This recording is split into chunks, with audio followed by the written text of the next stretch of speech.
Okay, I'd like to call the Tufton Borough Selectmen's meeting for June 12th, 2024 to order. I'd like to start with the Pledge of Allegiance.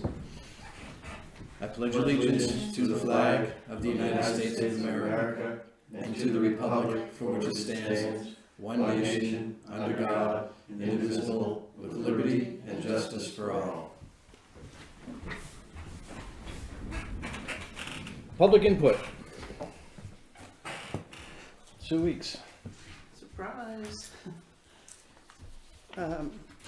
I went back to lawyers and asked again. I said, the selectmen are not quite convinced that the unexpended balance for the ag fund should be transferred to a non-lapsing fund. And they came back and it says they seem to think it's pretty clear. A town or city having established an agricultural commission may appropriate money as deemed necessary to carry out its purposes.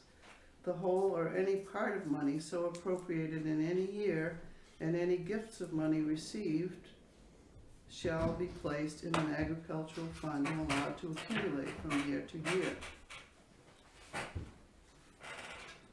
And he goes on to say that, you know, the word shall is important here. It goes in there first, and then you spend what you need. I have it, thank you.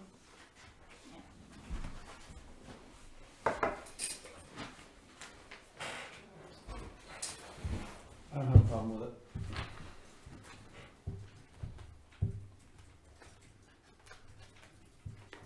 The only question is when.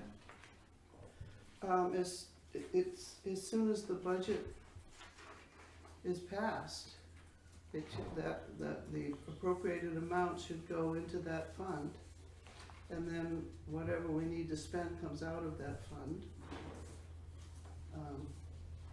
You know, and I still maintain we should get what was left from last year, because this has been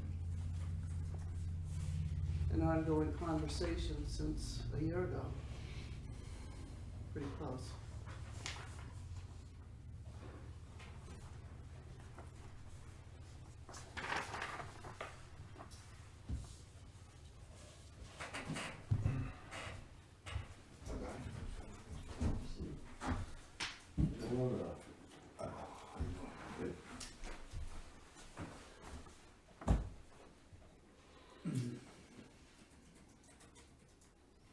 Okay.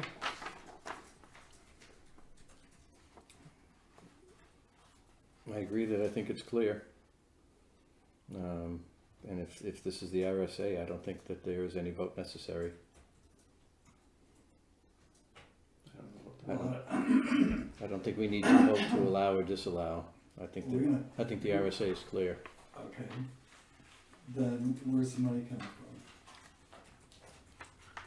How far All back? the money's accounted for at the end of the year. Yep. So what Sue's asking for are, I don't know how many years worth I'm of. asking for last year. She's asking for last I'm year. not pursuing earlier than that. I can, if you So- want to, I can look into that. But So, go ahead. Well, even that, I don't know how much money we're talking about, but it's not much. If it's only 1 year, we still have to figure out where that money's coming from, Mm-hmm. because that budget is closed. Right. So you were complaining earlier, About unbudgeted expenses? right? Yes.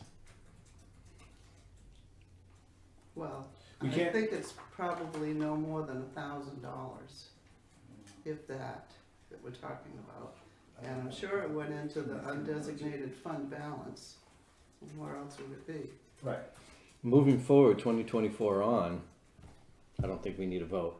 But I think that if she wants to go back to 2023, we have to find the money somewhere, and that will require a vote of some sort, whether it be from us or the townspeople. We're the only people that can vote on it, so. Okay. I mean, we could wait until the end of the year and bring it forward now. See what we have We left? can't take it out of the fund balance. No, see what we have left in contingency, or whatever. We have quite a lot of money in contingency, actually. Right now, but at the end of the year, I don't know, we don't know. That's 6 months from now. Excuse me. Yeah. The auditors haven't completed the audit. They may be able to do a year-end adjustment, so I can ask our auditors, because 2023 isn't basically final until it's final. If there's a mechanism Right, to do it, right. I think we should do it. That's my opinion. I agree.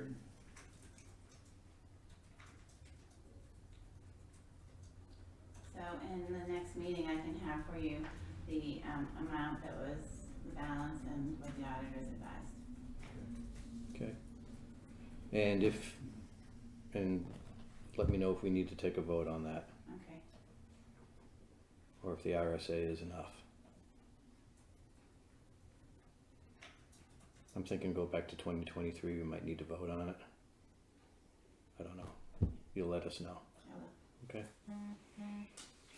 Does that solve your issue? It should. Should. Not quite there yet, but Not quite, but getting there. good enough. All right, thank you very All much. right, you're welcome. I'll need that shortly. Bye. Thank you, sir. Next is the approval of minutes from May 28th. I've read over the minutes. Other than a multitude of a multitude of spelling errors, I think the content is correct, and I'll move that we accept the minutes. I'll second. All those in favor? Aye. I marked this one up. Do you want to Yes, please. take that?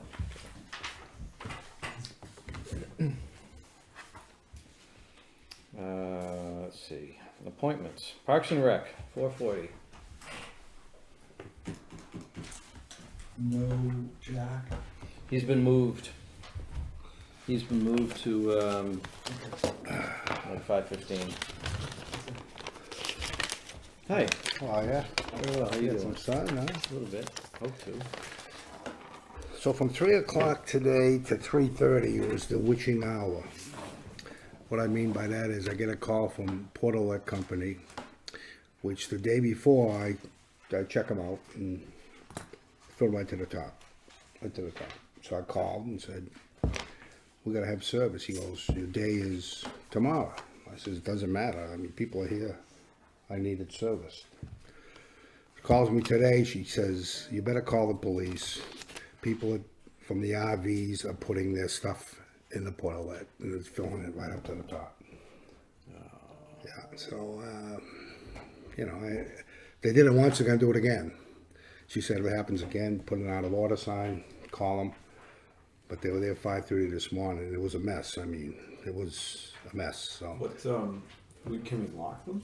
Are they doing it off hours? Like, Whatever, I don't know. Yeah, 5 hours. I can't imagine. I they'd can't be imagine, yeah. brazen Yeah. enough to do it in Yeah, daylight. so, the other thing, which when we had problems last year, we talked about Cow Island, the issues out there about cameras too.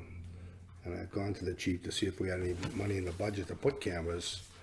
But, with the damage at the beach the last 2 years and now this Portalette problem is, an issue. So that's the first part of the witching hour. The second part was Jack texted me probably around 3:30. Now last night at Cornhole, a girl comes up, she says, I'm in charge, Julie Brown of the watershed in Wolfville. I'm a biologist. I go, yeah. She goes, come walk to the shore with me. So she's showing me it's green, it's yellow. She says if a dog drank that, the dog would die within 2 days. and it's not pollen? So, nope, it's, Cyanobacteria. and I said, yeah, exactly it. And I said to her, I says, when I was at the beach the previous day, 2 girls in a state car, they were probably interns, came out with a sample, and it was probably for E. coli. So anyway, long story short, she took a sample, took a picture. She says her co-worker that's in charge of another lake is going to deal with it. And Jack sent me the thing at 3:30 saying that, he's got to put the sign up and post it. I mean, This is 19 Mile Beach. yeah. So we're close And I don't on think it's the gonna, I mean, you look, it's probably 3 feet from the shore, but it's, it just looks like Ghostbusters, it's green with yellow, so, I thought it was just pollen, but it's something, what was it? Cyanobacteria. Yeah, so I don't know how I think long it was that's gonna there. last. So I wanted to let you guys know Well, that. that'll keep the porta potty people out of That it. might, yeah, it's a good point. Yeah, it's a positive point on it. Yeah. And the final witching hour, I get a call from my wife crying. She broke her ankle Saturday, and she just got a call. She's got to have surgery Thursday. They're gonna put a plate in. So that's it. The bad news is over. Let's get going. Bad things happen in threes. That's right. I'm all Hope you're done. done. Celtics are gonna win tonight. What did the police say about the, I talked to Jamie about National Night Out, but I haven't talked to him about the portal yet. So should we put barrier across that driveway? So, I mean, putting a sign up saying the beach is closed is not good enough to save people. I think we're covered with, as long as we Yeah, post it. But I think we need to eliminate any traffic down there. I don't know. Understand. People might want to drive down there and enjoy the Yeah, sunset. there's really no reason We to. could park up on the road and do. It's nothing like the beach. Yeah, no. I don't think we should close the It's parking supposed to get lot. warm too, right? Yeah. Yeah. As long as we get the signage. How many signs are there? Is I it don't just know. one? I just got the call. I haven't been down Yeah. there. So as long as we sign it, I wouldn't close the whole Yeah. facility. And are we gonna rake it someday? I raked 3/4 of it. Yeah, there's more to be raked, but Yeah. my maintenance people don't stop for another few weeks, so What's the water level like right now? it's not high. I mean, the docks are in Sunday, and I asked Zach how it was. He said it's about up to here at the front part of the dock. I mean, it's still shallow. You know. The swim platform seems to be in a little closer this year. Is it, or is it my I don't think so. imagination? No, because they have places out there where they tie it up to. Yeah. So it's the same. It's just I think Okay. the shallowness might. Okay. Yeah. Anyway. All right, let's go on here. Next commission meeting is September 3rd. Mark it down. Yeah, with nothing in the summer. So this month, on the 29th, we got picnic in the park, and we're disguising it as picnic in the park. There's music, there's food, but then there's our opportunity to kind of show the community where this park is going to be. Where's the dog park? Where's this? Where's that? So we hopefully we get a good turnout for that. We rented a tent, and like I said, we got music, and it's potluck, but we're going to provide the food. So that's on the 29th, 12 to 3. If you don't know it or not, we're not doing it. I'm personally running that benefit concert for the people in Tuftonboro that had bad accidents. One being Ed next to your store, Dave, and Yep. the other is the O'Brien that was fatally killed in a motorcycle crash. So that's on the 27th. I got all the bands donated. Camp Belknap, and I'm sorry I missed that thing on Sunday. I guess it was pretty good. Yeah. I Good had, turnout. yeah, Much better food. yeah, I had ankle problems I had to deal with. Mm-hmm. They have shrimp? They did. They did, yeah. See, Stuffed I shrimp. missed that. Anyway, so yeah, that's on the 27th. That's that Thursday night. All the swim lines and docks are out. I got to tell you, it's like the playground at the school. 20-something years. We just Mickey Moused it the last couple of years, and we bought 3 clamps. It was a couple of $100. But this is probably the last year. We're gonna have to look at the budget and say, we need some help. We gotta do something better than what we're doing with especially 19 Mile Bay. You know, the swim line's going that way, the 2 docks this way. This metal is all worn down. It's a mess. Well, we can't wait till the fall to talk about it. No. If you want it in next year's budget, you got to plan for it and have a budget Yeah, come budget season. I will. Okay. But I'm just relaying what the guys are doing. Zach Tufts did a great job on it. Take a look at the shed down there. He put these barn doors up. They're awesome. I saw it. Yeah, he donated It's it. really good. Yeah. Did some work underneath too to shore up that Yeah, he's pit. got one more piece he's got to put in. Yeah, Yeah, so looks good. and the border on the parking lot has been fixed. Mhm. So that's great. I just got to get it painted. So the concert, we're trying something new. Hold on. That repair that they did, Yeah, it looks like a permanent repair. It does, yeah. No, I mean, like, permanent. Yeah. Like, you're not gonna be able to take it off. I don't know, the jock does that every year, I don't know what his plan It is. has to be unbolted, it's not a, Yeah. you can't just pull it, it's gonna have to be physically unbolted and removed. Yeah, I'm Is not that- sure is that Jack the wants to plan? let him in. Based on the injuries, I mean, the problems we've had in the last 2 years with the wall and with Yeah. the Bob House smashing through. But anyway, Okay. yeah, that's that. But anyway, with the concerts, an hour before, we're gonna do bingo 3 of the nights. I met with Kingswood Youth Center, we're gonna give them one night, we're gonna let them pass the hat, they're gonna present a little trivia during the break of the band. Another night, we got the PTCO doing a bake sale, and we'll pass that. So we're only gonna pass the hat twice for them. I just hate bothering people at the concerts. We'll do it twice. Another night, we're gonna honor our sponsors, the big sponsors. By the way, I got another $500 in, so that puts us, I think, at 5,900. All we need is 4,500, and we got 59, so that's a plus. Another night, we're gonna do make your own Sunday s'mores and popcorn. So they're gonna just spice up the concert a little bit. But it's pretty interesting. Go Are they ahead. doing any food down there? Yeah, Zach does that. Yeah, he's got the smash burgers. And I know you sent me a thing, but he does a great job with it. So we're happy with that. The Old Home Days, the 17th to the 25th. We're still working on the total program on that Of August. of August. Yeah, the historical is in, the scavenger hunt is in, town picnic is in, cardboard boat race is in, the antique cars are in. So we're just gonna kind of round up without. I don't know if you ever wanted to do any of that dancing through the decades, even like you did the dancing on the beach on Tuesday nights you used to do, I think too. So let me know. I'd have to Talk tell to- you. Yeah, I'll have to Talk to figure him. it out. Yeah. The cornhole, the week 5 is coming up. The week 6 we're gonna have a potluck. Everybody brings stuff. Swim lessons right now we have 11 signed up. July 6th is kick off the summer. That's the last day to sign up for swim lessons. The sailboat lessons have been going. They actually started this past week. Outwiggle is going real good. Yoga started last Friday. Lake Coast is going, and I spoke with Jimmy today about National Night Out. It's normally the first Tuesday in August, but he said, Dennis, I've been so busy I didn't read through the stuff. I says, the only thing you need to do as chief is get other police agencies here, fire people here, all that. I'll do the rest.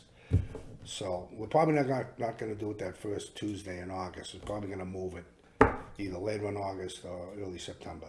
But we are going to do it. I think it's a good way the community gets to meet the police and vice versa. So Somebody was asking on Facebook if there was gonna be a pause in the park this year. no, No pause in the park. no, this the year. girl that did the main work had a baby and her business has grown. So Okay. I tried to get the Humane Society for her and I to do it, and then Diane Mullen with the pet shop down store, but she's so tied up, so we're not going to do it. It's a lot of background work getting vendors and everything else. So yeah, and it was good for 2 years. It was good, but that's all I have, guys. Okay. Anything else? Yeah, let me know on that dance. Yeah. Okay. Yeah, All right. Keep us updated on the beach, please. yeah, I know. I don't know. I don't think it's going to last. I mean, that long. I mean, I know last year one of the Wolfball beaches was closed. We escaped it. Windy day or heavy rain. Yeah. Yeah. I mean, anything. Yeah. And I know we got a letter last year saying that the state now is not going to do Melbourne Wharf because of cutbacks or whatever. So they just do 19 Mile. But that might be for a cold. It might not be this right here. So anyway. So you think they're in closer, huh? It's not? Well, I drove by. Yeah. It was a drive-by, Yeah. and it looked like they were in closer. Yeah. Maybe not. Like I said, it could have been an optical illusion. Yeah. All right, guys. Anything else? No, thank you very much. Yeah. Keep up the good work. Yeah, thank you, guys. Well, Steve Scapiccio is scheduled for 5 o'clock. Do we want to take him early? Why not? Sure. All right. Come on up.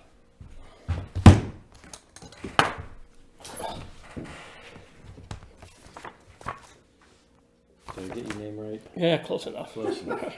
I answer to pretty much anything, you know, Sorry. hey you, whatever. So I think you all got the 19 Mile Bay results from last year, right? I think I sent that to Audrey last week for her to disseminate to you guys. Yeah, I read it. Do I have it? Is it in the It's not in packet? the folder. It's not in the folder. I don't remember seeing it. Okay.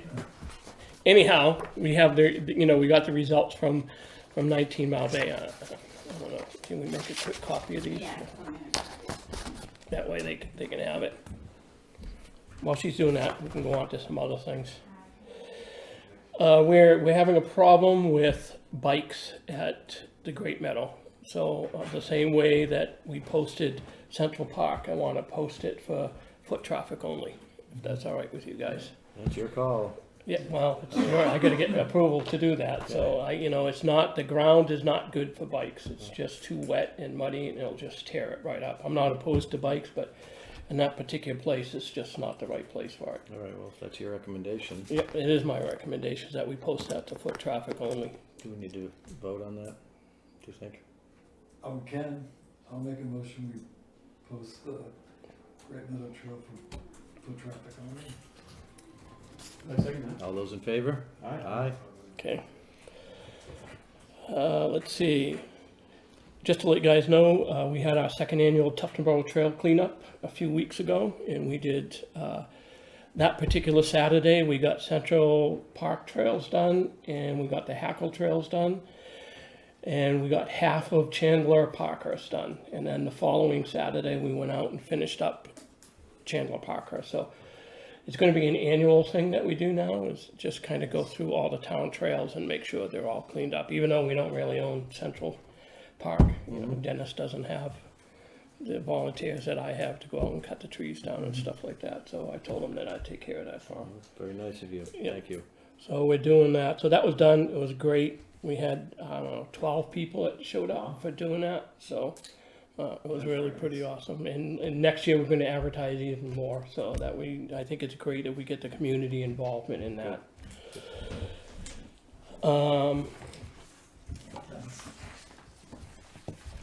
Thank you.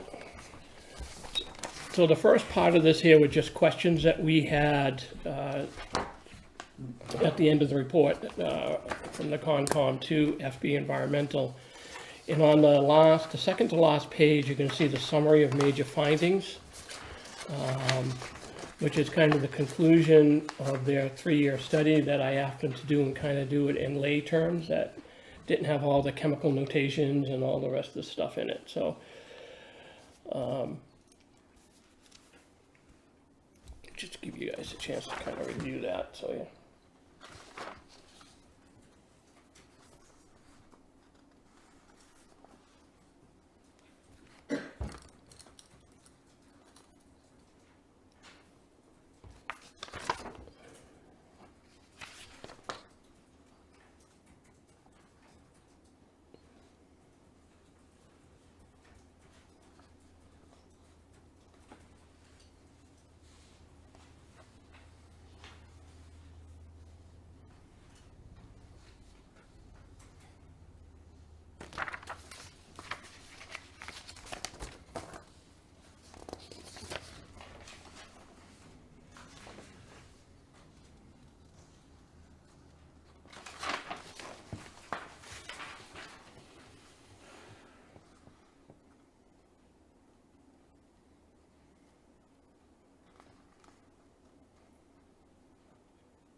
Bless you.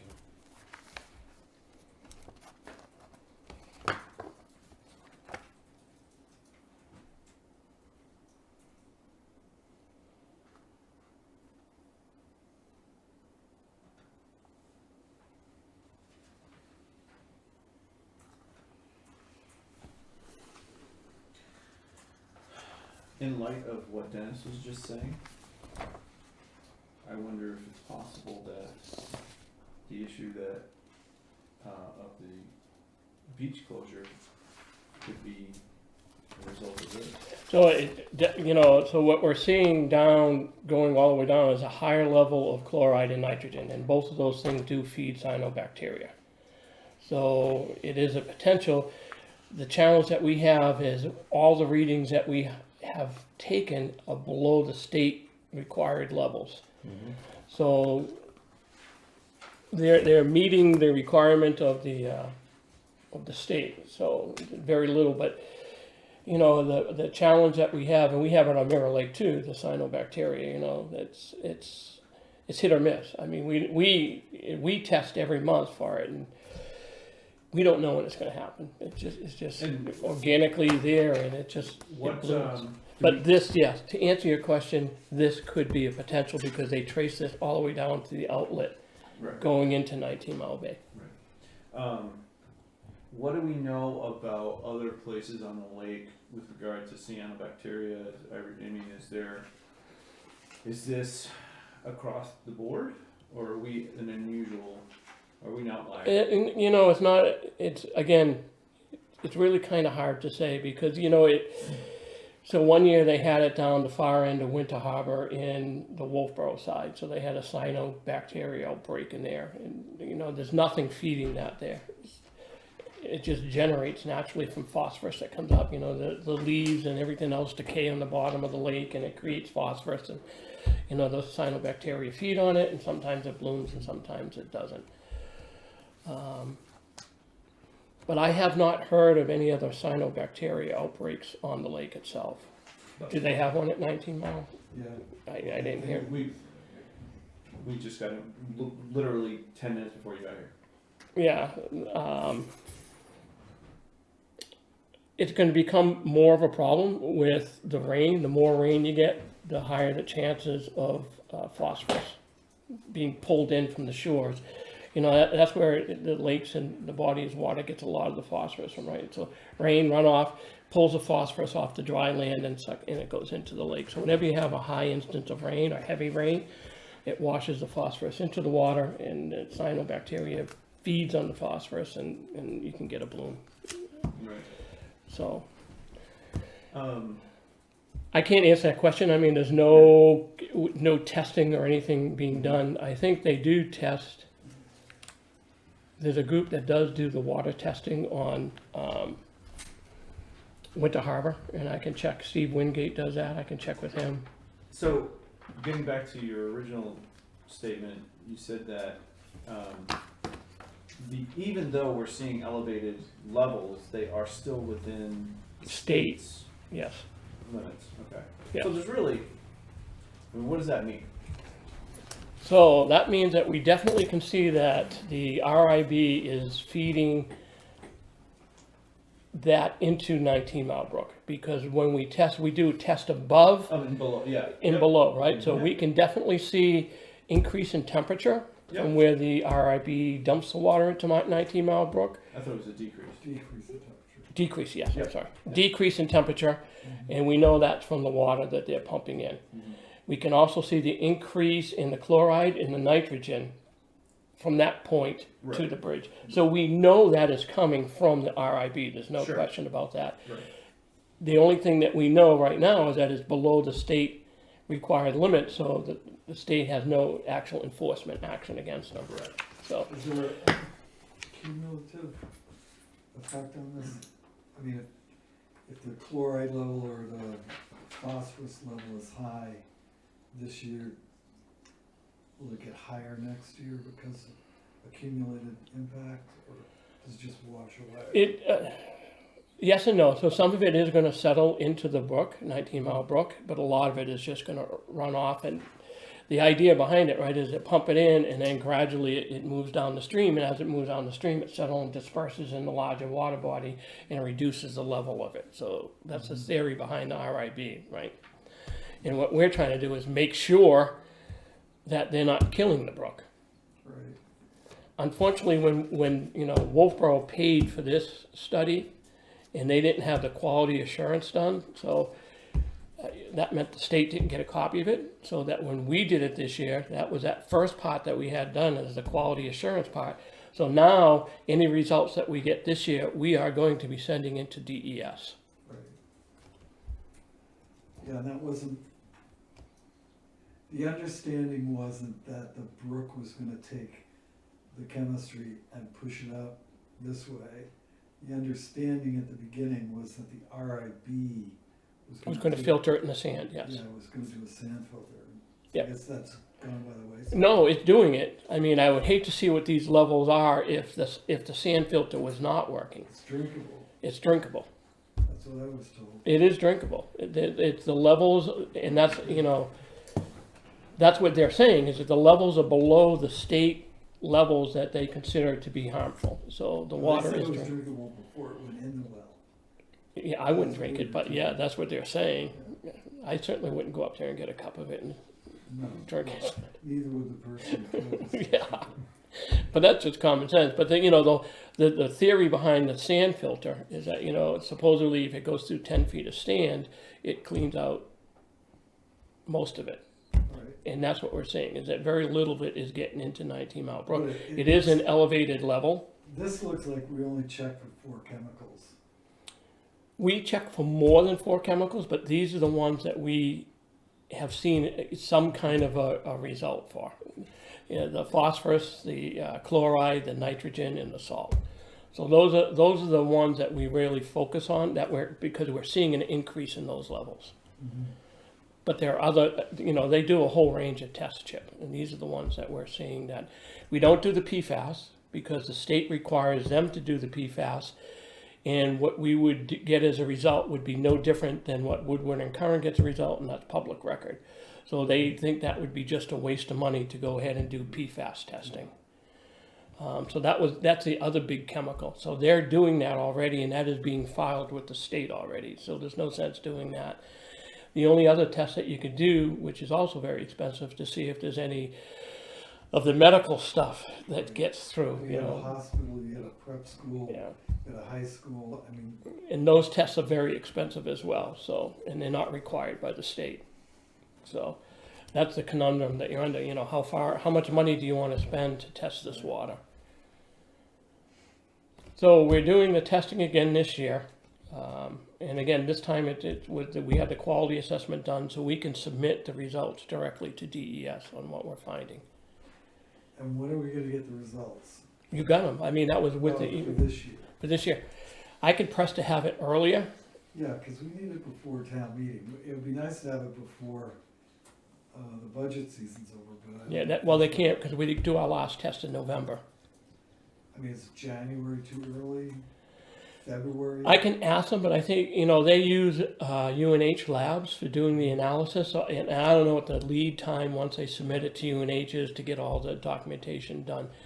It might have been because this was a 3-year study and we kept getting pushback because they're saying the agreement we had on this study was for the 3 years and they weren't going to do multiple iterations of the report. But this is a 1-year study, so I can definitely talk to them saying, hey, we want this before February. Right. Right, cause if there's a significant increase, we're gonna wanna fund another warrant article to get testing done. Yep. In 25.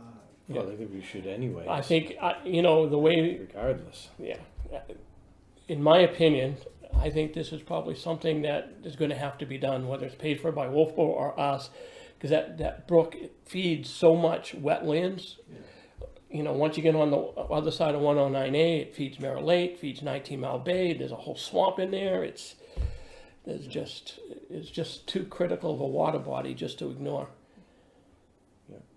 And apparently we already have a bloom, 19 Mile Bay. 19 Mile Bay. I posted it today.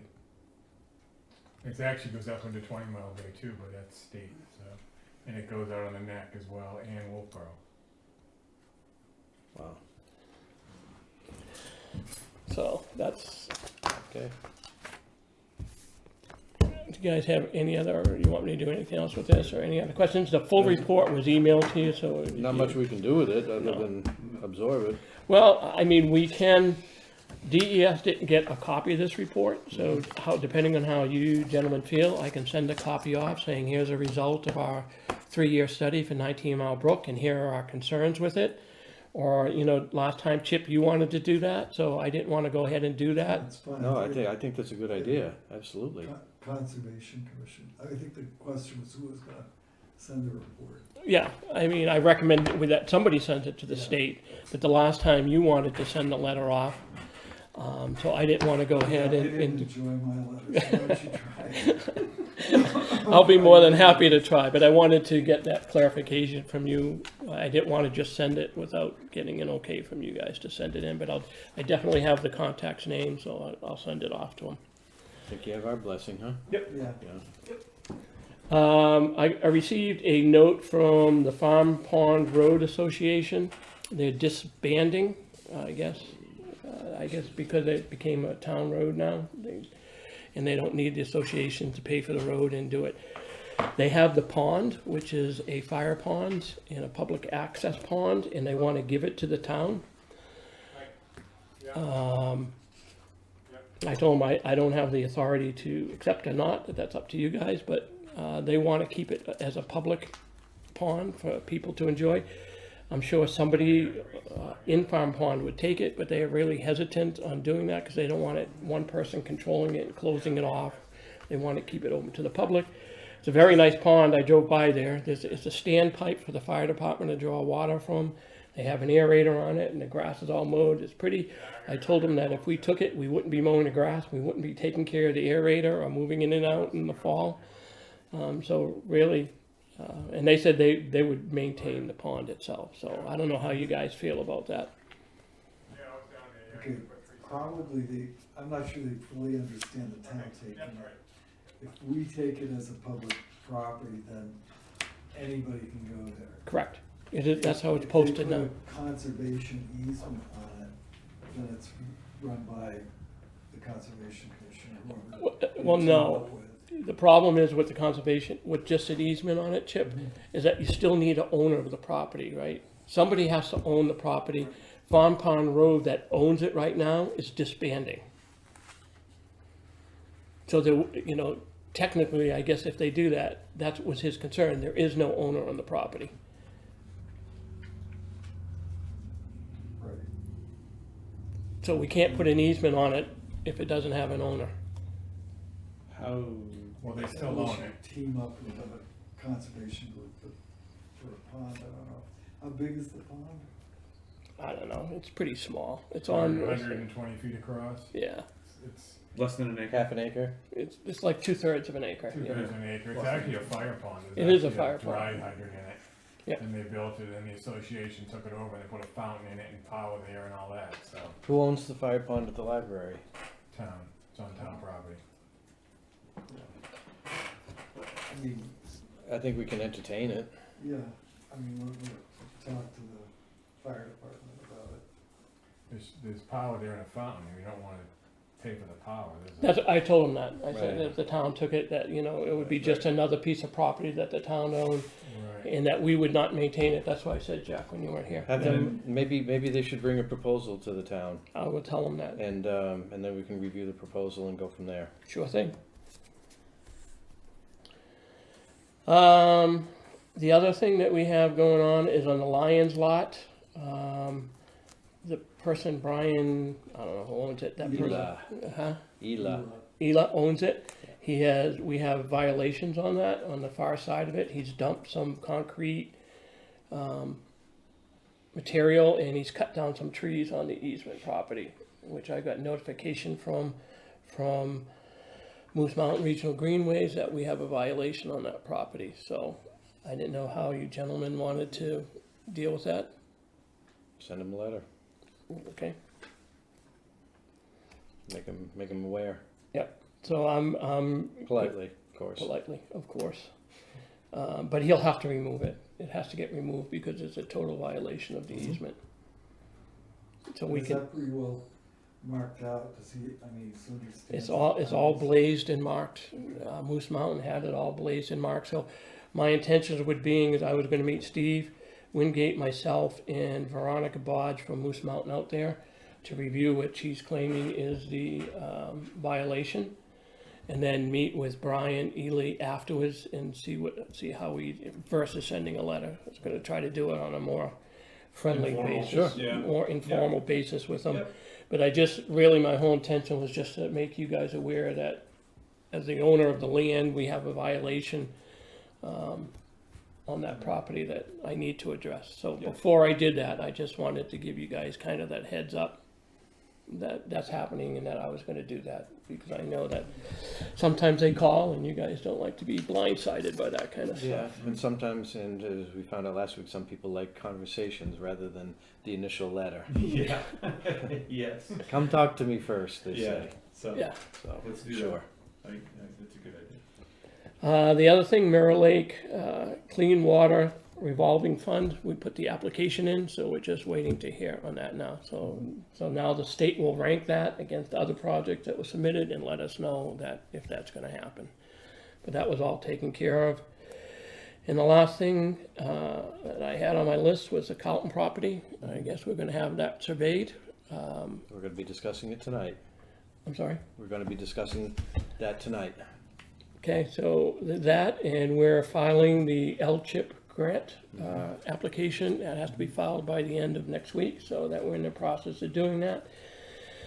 And as long as we don't pay any bills prior to them accepting the application, that would be reimbursable to the town. So whatever we're paying for some of these, up to what amount they give us, it would be reimbursable back to the town, so. Okay, good, And that's all I have. very good. When's your next meeting? Monday, Monday, this Monday. coming. So when are you gonna hear on the L-chip grant? We won't hear until late August, early September. And not only the purchase, but also the survey is gonna be available for those grant monies? Yes. Okay. So we're looking, usually L-chip will pay 50% of the cost of the project. So even though the land was 55 or 68, whatever that dollar value is, I think we put the application in for like 90, so we could get up to $45,000 back. Because there are other things that have to be done. There has to be an environmental survey, there has to be the survey done. Right. And it has still, even though I think Jackie said we're just gonna do a boundary line adjustment. If you're gonna merge it together, yeah, you're not gonna you're gonna keep it as a separate lot, or you're gonna merge it? Well, that would be the question, because if it's an easement on it, then we Right. have to delineate where the easement is, right? We don't want it to move over onto the current town property. So the easement was gonna be delimited just to that 14.2 acres, so I think we can just draw the line. I mean, I don't think the easement has to encompass all the property, so I think if we do a boundary line adjustment, we can say just this part of the property is in the, is on the easement. So I can find that out for you, but, yeah, I think the easiest way to do it would be the boundary line adjustment, just kind of merge it into Well, the it's rest still a of it. subdivision for Mike first, and then it would be either a lot merger or a boundary line adjustment, depends on how you wanna do it. Well, it's gonna become part of the Great Meadow project. Yes, Right, So we could just. so it would It wouldn't be be a a sep- subdivision on Mike's part, then it would be a lot merger Right. Right, after a subdivision's done, it yeah. would be a separate lot of record. in the, I'm meeting Lakes Region Conservation Trust out there on the June 26th, we're gonna walk the property. And they're the ones that already hold the easement on the rest of the Great Meadow, so it will be a merger with that one as well, so it will work out well. But you're saying that we can't pay for any survey work prior Until to we- the grant? Nope, prior to the application going in, Okay. I got it. And you're gonna be doing that next week? yes. Okay. All right. So what they're saying is any money that you spend prior to the application will not be counted towards the project. Okay. We could approve it tonight, you just can't write the check. Yeah. Okay, He wouldn't have the survey done for a month and a half anyhow. okay. Right. Well, I think Mike just wants to know that we're not sleeping. Yeah. He wants to Yeah. know that we're active. Yeah, I think if you order it, he'll be happy. Okay. All right, great, thank you very much. No problem. Have a nice summer. You do a good job. I'm not gonna see you again till the end of summer. Uh, Wow. Do you guys know something I know?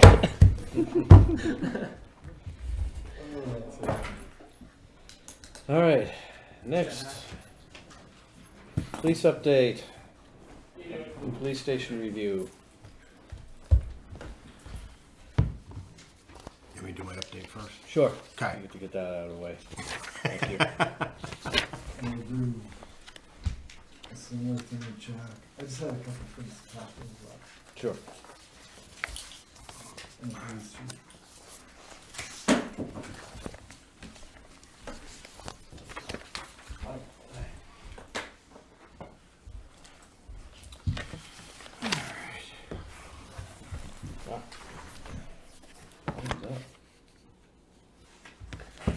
Okay, so this is what I sent out to you guys, or you guys hopefully got ahead of time. I did. And nothing has changed on it. So let's see. Just a couple call outs here this past month. And one for an accident, one for a noise complaint in Melbourne Village. I did a physical fitness instructor recertification so that I can either test the officers that need to keep their certification by conducting a physical fitness test every 3 years, or whether it's new hires that come in. Gives me the certification to do that. And Admin French turned around and did her cybersecurity training online. One thing's in the category that I added was the fact that I added community policing in there.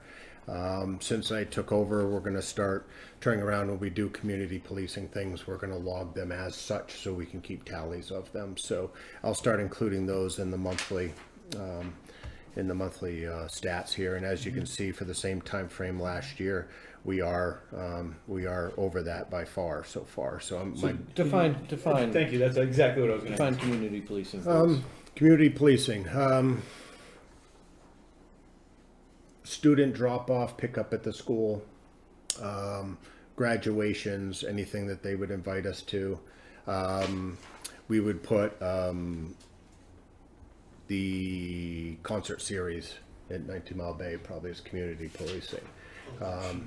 Yes, elections, we could do that Okay. type of thing, is what we would kind of, anything that's kind of above and beyond, that's not I guess kind of goes into being in the community, interacting, and it's more of a good Proactive faith, versus positive reactive. thing. Yes, absolutely. Okay. Yeah, Cool. yeah.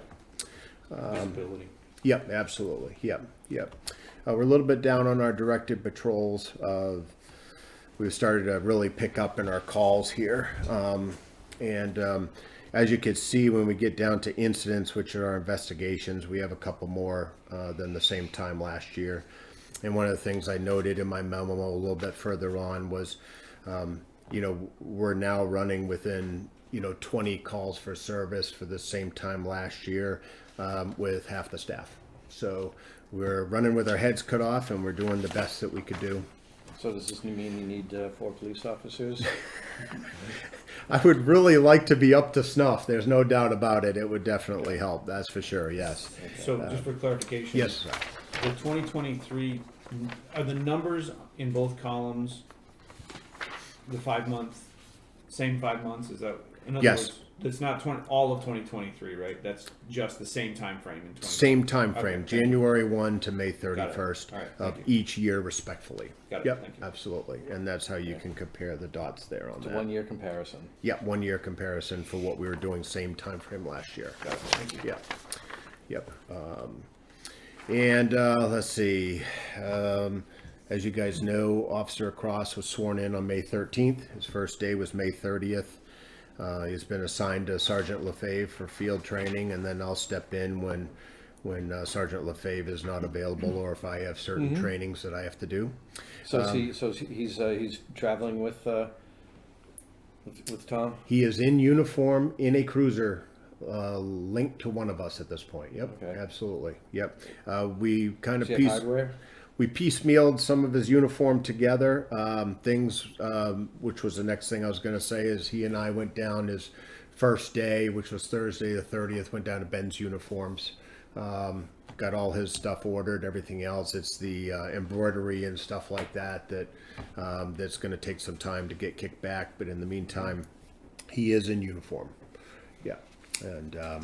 And we'll be rolling with that. At this stage, does he have does he have a firearm? Does he have handcuffs? Does he have taser? Yep, so- And if he does, is he allowed to use them under the supervision of his supervising officer? Okay, so tomorrow we are going to the range. Sergeant Lefebvre had turned around and taken him out to the range this week for familiarization. He did very well with his pistol. I will be taking him out tomorrow, and I will be qualifying him on his sidearm. He will be issued and carrying from that point.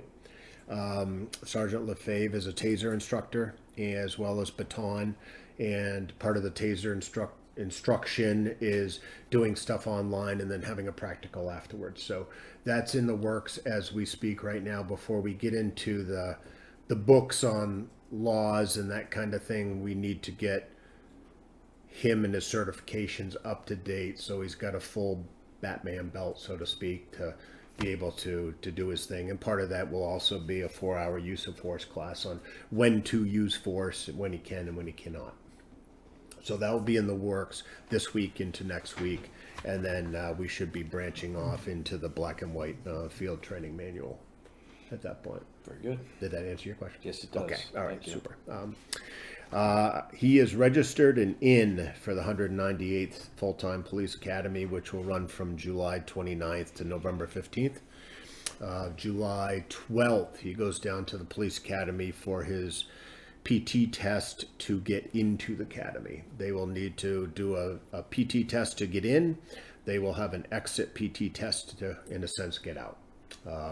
There isn't really much of a difference between the numbers from start to finish, but they will make sure that they're physically fit all the way through and as they exit. So, he has been working on his physical fitness, continuing through that as a definitive thing that I have told him that, you know, get that squared away so you don't have to worry about that aspect of stuff. So we'll be good there. Conducted oral boards on May 13th for the open position. I have chosen not to hire anybody out of that field of candidates. So I will probably be working with Audrey in the near future to get a advertisement out again for an officer, and see if we can get another pool in to start the process. Okay. And let's see, I showed the 2016 Explorer to one individual today. It was a relative of somebody that emailed me saying they were interested. Could it be viewed? I met with his family member today, started it up. They were able to go through it, take pictures, and then I believe this individual already has the packet or whatever to do the bid. So we'll see what happens with that. Good. So at least I've shown it once. So for your reading pleasure later, which I did not include on my list, and we won't tie up any time here. Pier 19 crosswalk signs. Mm-hmm. It was brought to my attention that Matt Young knew somebody in years past when this was evolving that might be able to install the signs. I know who the individual is. I called him the other day. He was aware of the situation. He said that with his connections, he was not able to find an electrician to come in and do the job because it wasn't something that they would make money on to travel to Tuftonboro for a small job to wire signs. So I talked to him about the fact that a lot of these are solar panels now with batteries, which makes it a lot easier. So I came over and asked Cammie, did you have some type of a bid process that went out, that type of thing? She showed up in my office with a folder, very thick. One of the things in it was this Tapco company. So I turned around and I went on. Sure enough, as you can see later, they have the signs, they have the poles, they have everything, you name it. I asked for a bid, and it is a 2-page bid that's on the back. So you have an idea that this is all hardware for both sides of the road, going both directions. All we'll need to do is find somebody to put some type of a concrete footing in the ground on each side that has the lag bolts set in it. So just food for thought for you guys in the future, that was the dollar figure of all the hardware, poles and bases and everything. That's good. Just for you guys to know. And this is what I see at Brewster. Yes, Brewster. They actually, yep. There's two in Wolfboro. There's one up at King's at the golf club, right? Is there a flashing light there? Just that's across. Brewster and Harvest Market area downtown in the gully on Center Street. Yep. You'll see one over here at Dollar General and Molten Borough Academy. There's one that crosses there. So there, and it looks like from what I can gather on at least the ones in Wolfboro, they are solar panels on the top and stuff like that, and they do seem to be working. So, This is great. so just an FYI for you, to great, give you thank an you. idea. And other than that, those are my stats, On gentlemen. the last item here. Okay, yes, last item. Yes. Lake access, town ordinance. So one of my articles of information as selectman was I did have to drive out onto the pier the other day to get some people to move their truck and their motorcycles out the wooden section, so we really need to have signage there. Okay. about I thought we- driving on the wooden section. I thought we had directed the road agent to do that. Did we not? I thought Jack was gonna do it, but Maybe? I know we talked about it last meeting. Maybe it was you that we. Yeah, we talked about the, Signs up. well, we're gonna get together with the police to do what we're gonna do along the fence, and then the hour thing, that, he said that's too hard to enforce, so we're not gonna do the hours. And there is a sign that says no parking on the wharf, Right. But not when you out pull at out. the, not out at the, so they weren't parking there, they were actually loading a boat. Yeah, So I think we need to specifically sign. so they were further out on the wood? On the wood. Way out or on the left? On the On the wood. wooden section. Oh, way out, so Yeah. not the walkway, but on the way out? Yeah. Okay, Yeah, so I think we need to I'll find something to make put out there. something specific. Two to signs. Driving on that, Yeah, no wheeled vehicles And- or something like that. yeah. No vehicles. No vehicles. And, They go out there I with mean, tracks. if you come back to the road portion, we've had one car parked there for over a week. And so are we gonna address this? It's the same person, I'm sure, who parks there every year. And they take up the only handicap parking spot in that section, and they just leave their car there all summer. And I No, don't- I'm with you. Yeah, I'm with we do have you. parking hours, you know, limitations of time. There yeah, shouldn't- there was nothing, I think it was between 10 and 6 or something like that, Right, or 11 and 6, but there's no one to check it between 11 and 6. Well, There's 10 and 6, so that we had an hour to check Right. before we went in, that there's no parking whatsoever, except for the handicap spots, which are exempt for overnight parking. They're allowed to. and that's statutory. It's the ordinance set in place. Oh, And also, the ordinance also says that you can drive out onto the wharf to load and unload, Right. and commercial vehicles can do so as well within a 30-minute time.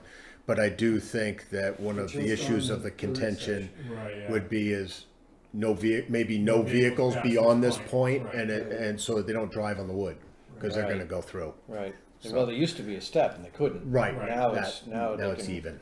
Yeah, I talked to Yeah. a couple barge operators too, and they said they would have no issue leaving those posts there, so I'm gonna leave them there for now. They said, not an issue, we'll lift right over them, Okay, so. all right. I do think the issues along the fence there are probably something that should be a hot spot for us. I spoke with Chief Thompson, I think it was Friday. Captain Morgan had talked to somebody that had launched a boat, and then they just pulled boat with trailer attached right along the fence. And Captain Morgan's thought was that if an ambulance needs to back onto the wharf, there was no way they were getting by. Yeah, there's So- no trailer parking there. Right, and there, yes, well, yeah, there should not be any trailer parking, and I initially thought that it prohibited trailer parking until I reviewed the ordinance and found out that nothing says you can't have a trailer attached while you're on the fence there. So that's something that we have to address too, but I'm wondering if Chief Thompson's issue is that if somebody like the vehicle you're talking about in the first handicap spot is out away from that fence a little bit, that may preclude anybody from driving in there emergency vehicle wise to get to the boat to load up and go. So we might need to think about maybe doing something like that. And I don't know about the gentleman that owns the house there now, that he does have a break doors in the fence to get to his backyard. There was a time in which he had a sign up that said, "Do not block this part." it's not there anymore, so I'm not sure if he just kind of gave up on that They or what. replaced the fence, I don't think they put the sign back up there for some Right. reason. Yeah, I think Probably you're laying right. on the Yeah. ground there somewhere. Yeah. So maybe there's a thought of, if we choose to have handicap there, maybe it's something where we reduce the rest of the parking there, slide handicap back away from the mouth to the wharf so that emergency vehicles have precedence. Chief Thompson thought about maybe putting it, fire lane only type of thing at the beginning of it, but I think that we'll start running into problems if we continue to allow people to drive out to load their vehicles. They'll be in a fire lane, at that point. So I'm not really sure. I think we can get him involved as well, I think, but I just wanted some ideas, that's all, Yeah. and we can keep pondering it as well. That's not a sort Agree. of big issue, so. The overnight, the handicapped overnight parking it's an issue. Yeah. And we have plenty of there are only 2 vehicles in the big parking lot at 19 Mile Bay. Right. And 1 trailer. Yep. There's plenty of room for parking, it's just not right on the dock, which is what Right. everybody wants to do. Right. And if we do some work on the boat launch, there's not gonna be any parking there next year. Right. While we're fixing that. Okay. So should we have the fire chief come in with the? Well, I think police, fire, and code They officers should should probably be, pull the handicap back so they're in front of the fence and not in front of the pole, because where the pole is, between that pole and the tree is where they park, and that makes it narrow. So just pull the handicap back and just have handicap parking there only, and that's it. I think, I'd have to have some pretty strong evidence that there's an easement from that house with the fence, I don't think there is. so the gate's Yeah, I don't know. Right, It's exactly. for his convenience, but I Exactly. certainly can't limit or eliminate parking in front of it. I think the police chief, fire chief, and code officer should get together, Yeah. come up with a recommendation for us, Yeah, and we'll act on that. that's good. Do you agree, I do, yeah, I think that's wonderful. Dave? And what else do we need our police chief for? You don't do, Jack does all of the road things, right? You don't do that? Cause I noticed down off Lang Pond Road, that Tibbetts Lane or something, or whatever it is. Piper Lane? Piper Lane, Yeah. now we have 4 tires. So we told them to take the cable down, Right, cable's gone, right, you No. pile tiles, but now we got yeah. piles of tires there, it's the same thing with blocking, Well, he was allowed to put the gate up before, just can't lock it. right? Now we have tires. At some point in time, we have to reclaim the public property. Just my position. Or abandon the road completely. Give up. I think we have bigger problems to worry about than that. It's a slippery slope. I know it is, I know it is. Are we gonna, what time is the ZBA coming? Seven. Yeah, well, we have, Have you on Saturday at 6:30? yeah, we have an hour, Oh, let's go to. so, all right, so we all set with the police chief? Mhm. Okay. Okay. Thank you. You're welcome. Jack, Yeah. update?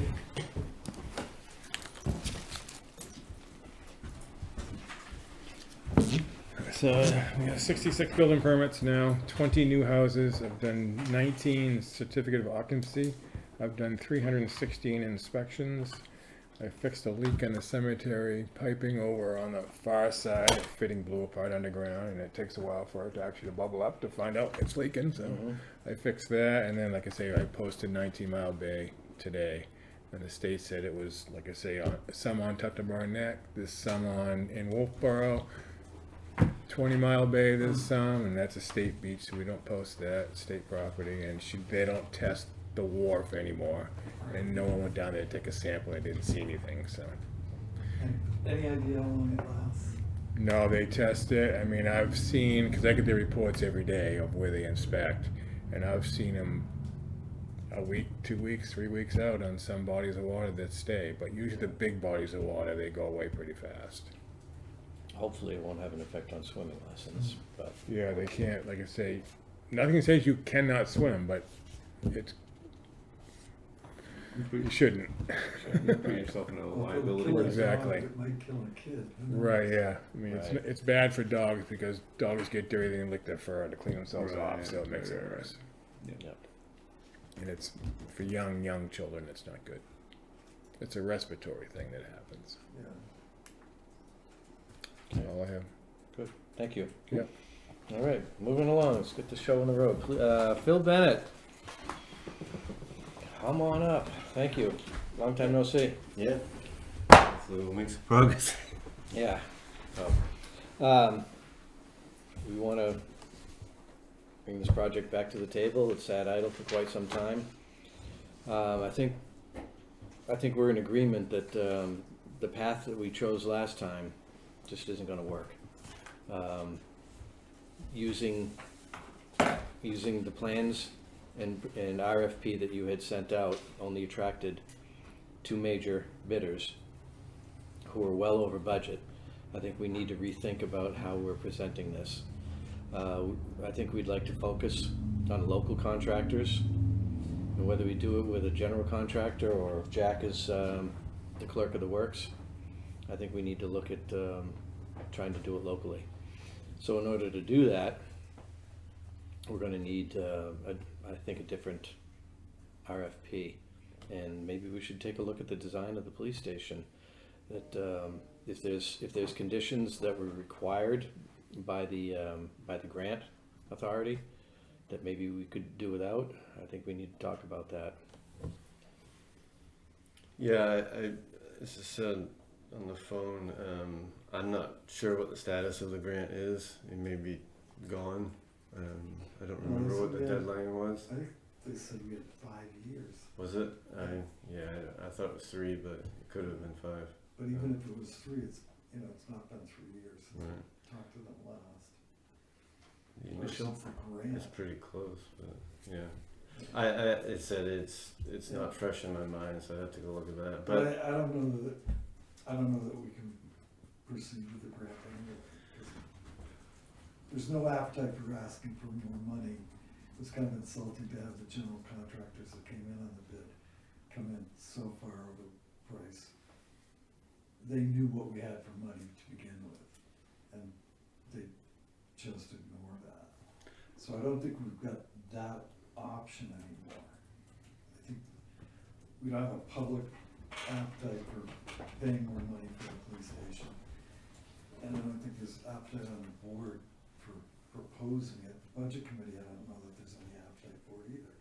So we're left with the amount of money we currently have in the bank. right, but you don't think it's worth. We had very limited conversation about going down the path of the town GCs themselves. Obviously, the USDA has requirements, and that at the time seemed like it was a bridge too far. But if it's the point where you have no choice, you've got to look at alternative methods to get this thing underway, and maybe it's worth a conversation. Because no amount of cutting is going to get you, well, put it the other way, there's nothing in the requirements of the grant that equates to $300,000. We're not going to save, the change, if we take the stuff out that the grant required, we're not going to save anywhere near $300,000. So that's right off the bat, you're taking that $300,000 out. You might get back, I don't know, optimistic 100,000 of the changes that the grant required. You're still $200,000 short before you do the next move. So I know that the I don't know if you remember the conversation we had with the sort of the head. I don't remember his name now. Yeah, He seemed guy. he seemed very amicable towards doing what we had to get the project rolling, whereas Right. this subordinates just play it by the rules. Right. And maybe a conversation with him or Well, I think whoever. he better understood the concept of dealing with small towns. We're not gonna gather in a dozen bids on this, and even 3 or 4 bids is maybe more than we can ask for, given our situation and the size of the project. We have a code officer who was a general contractor in his previous life. That's gotta count for something. Yeah, well, they were certainly okay with Jack being effectively the clerk of works, which they required.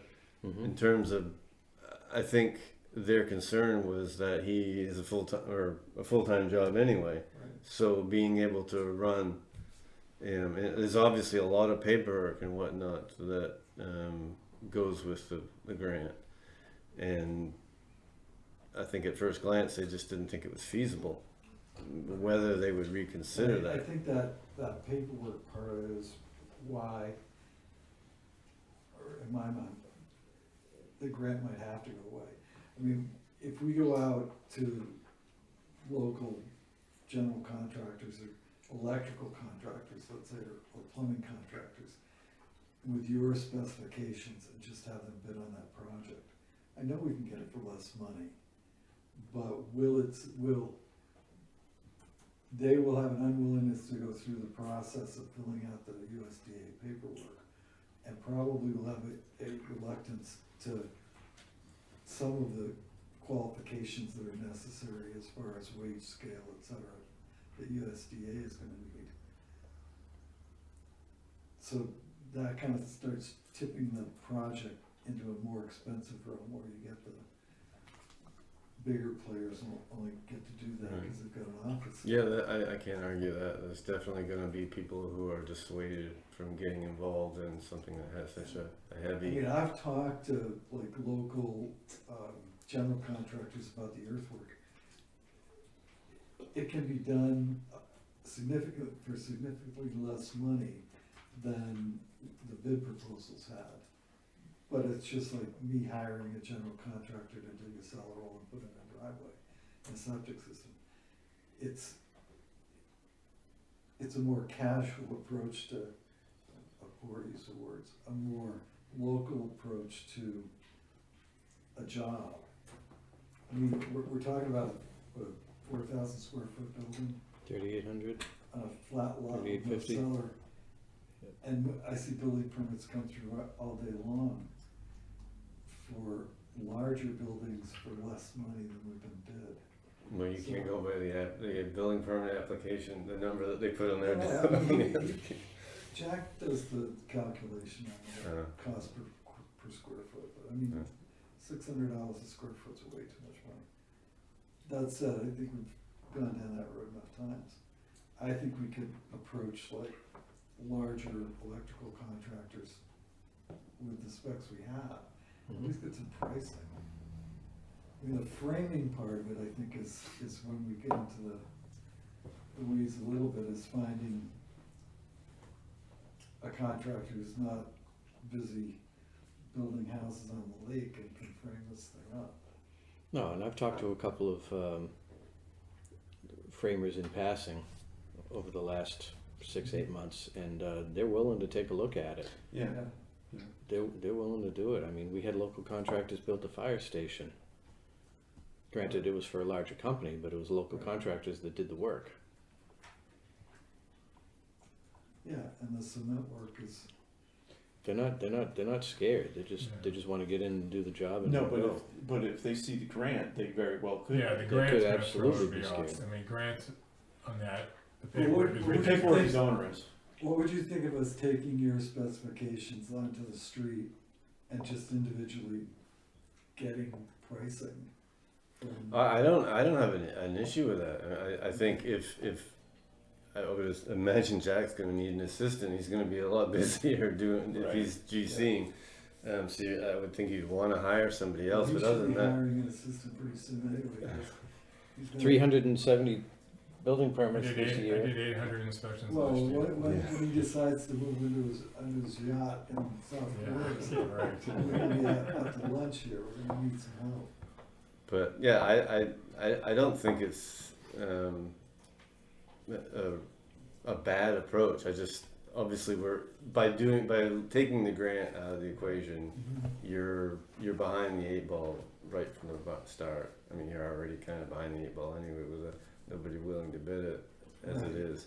Well, and But certainly taking 300,000 out of the available funds is going to be a big. We're element looking, to make if up. we take the $300,000 out of the equation, we're looking at about, 1.4. being able to have to do this for about $400 a square foot. You know, we're single family homes are going. I mean, we're seeing. I guess it's worth looking into. Low end's about 250, 300 now for a single family, and then on up to 1,000. So And you're obviously not talking about the low end of a single family well, home. let's look at it a little more expansively. Let's say we went out and got general contractor, electric, plumbing, and framing, and got costs from reputable people on those things, and then take that conversation forward to USDA right. and say, this is how we can do it. What's your feeling on this? And what, Yeah, it's the paperwork and the reporting that's a real pain. Like I say, we did the pellet boil with a grant. I had more paperwork for a 3-day job than I've ever seen in my life. yeah. It was ridiculous. Yeah. Now it's just a tiny thing. Well, how do we mitigate that? I mean, I don't know, it's up to the USDA, how, they want what they want, that's the Yeah. thing. Yeah. well, they're reporting to somebody in Correct. Washington. Right. It's Yeah. the CYA. Yeah. But given that, I mean, if we could get some idea of what the scope of that paperwork look like, is that It's- something It's, we could do? it's, almost daily reporting, it's definitely weekly reporting of wages and all, it's a lot. Does the grant tip this into Davis-Bacon wages? Is that a requirement of the grant? It is, I as I remember it. I think so. Yeah, And it we've had a couple actually- of projects of doing Davis grants, but Bacon it, doesn't, most people are paying higher than that. I know, but still, they see the words Davis-Bacon and they're like, oh no. It's, yeah, and how do you overcome that? Cause they're already paying, I mean, I know every plumber in 50-mile radius is making more money than Davis Bacon claims they should, but. I don't know how you overcome that. I mean, I think we have to move, and we can't, I guess the other question in my mind is, they're not gonna spend a nickel until we spend all of our nickels, cause that's the way they had it set up. Davis-Bacon Act. Can we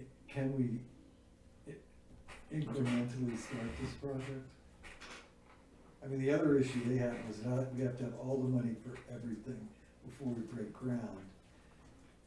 And I'm thinking, can we at least break ground, start the project? well, I just can't answer for.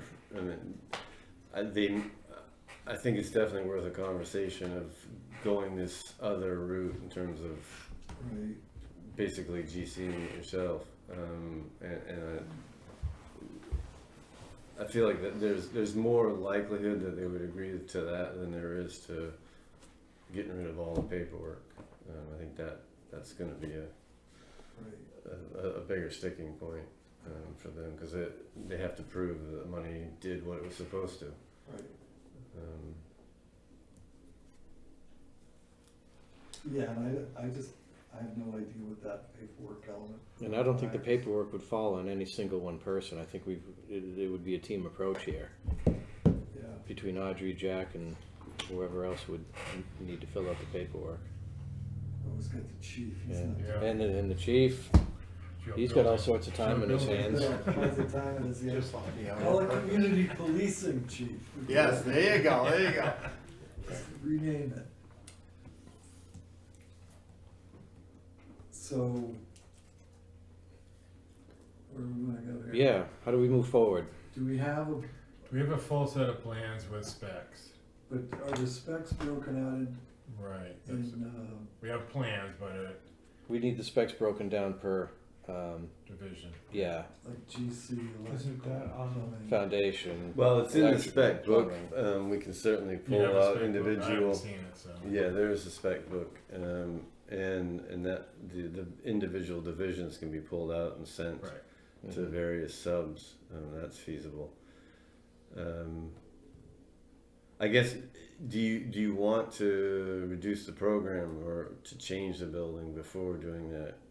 Or, because that was part of the discussion I had before coming here, was there was some suggestion that some of the office and usable space would take over half of the garage and take the bump out off. I don't want to be responsible for redesigning the police station. I mean, I think you guys have put in a lot of time and effort into coming up with something that's usable for the next 40 years. However, there's no reason we can't look at it again and see if any adjustments can be made. Well, I don't know if our new chief has gotten fully immersed in this police building. I have not been fully immersed, although I will tell you I was in here with David and Audrey and Jack the other day. Jack brought up, I think what he was bringing forward was you take the bump off and the garage that is part garage and large storage would then have office space, so it would be down to one garage, would reduce the footprint of that little jetty that sticks out. And I think that was just one of the things that just flying by the seat of our pants the other day was something that just came snap up. Whether that's cost effective or not, I don't know. I don't build for a living, right? So I don't know that for sure.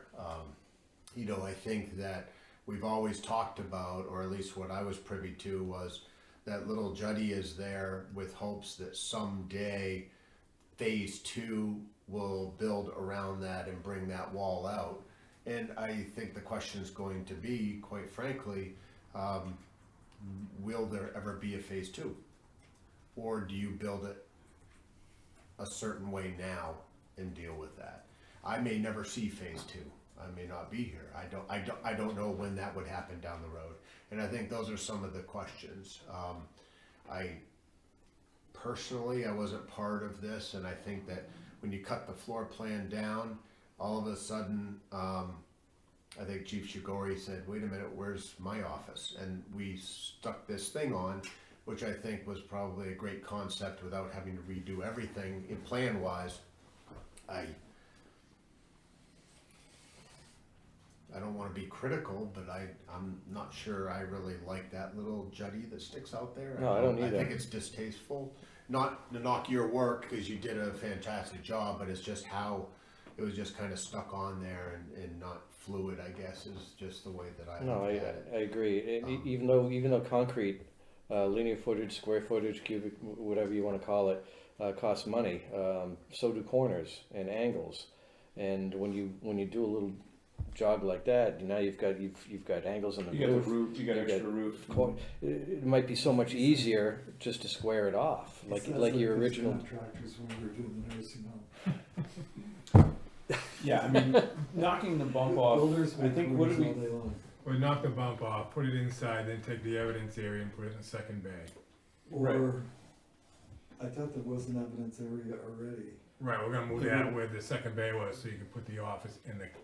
it would knock the confines of square footprint. footage off somewhere between, I think 6 and 8%, I think we said, roughly. It was 300 something square feet, nothing. Yeah, it's somewhere between 300 and 400. Yeah. I don't know, just to be, it's you're obviously saving some money, but it's not It's not huge. going to be, well, we take this amount of money off and we save it and then we infill the garage. No. That's going to cost money as well, because the That's- garage is a lot cheaper than office Right, space. garage is So it's the not a least straight line expensive there, space. but, And you need a sally port. You don't have anything now. Well, it still gives us a sally port to get into the booking room. There was a next one over that was, like, if I remember correctly, kind of chain linked in so that we could lock up bicycles or something in the front of this garage, and that's the section that would be replaced by office space and still keep one sally port to utilize, was the quick thought the other day. And you don't think, that, let's take the bump out of the picture, leave the garage and Sally Port alone, and you don't have office space enough for the staff you have? At that point, it does leave you without an office essentially. Right. Yeah, when you cut the bump off, you cut the chief's office and the IT closet out. So we gotta,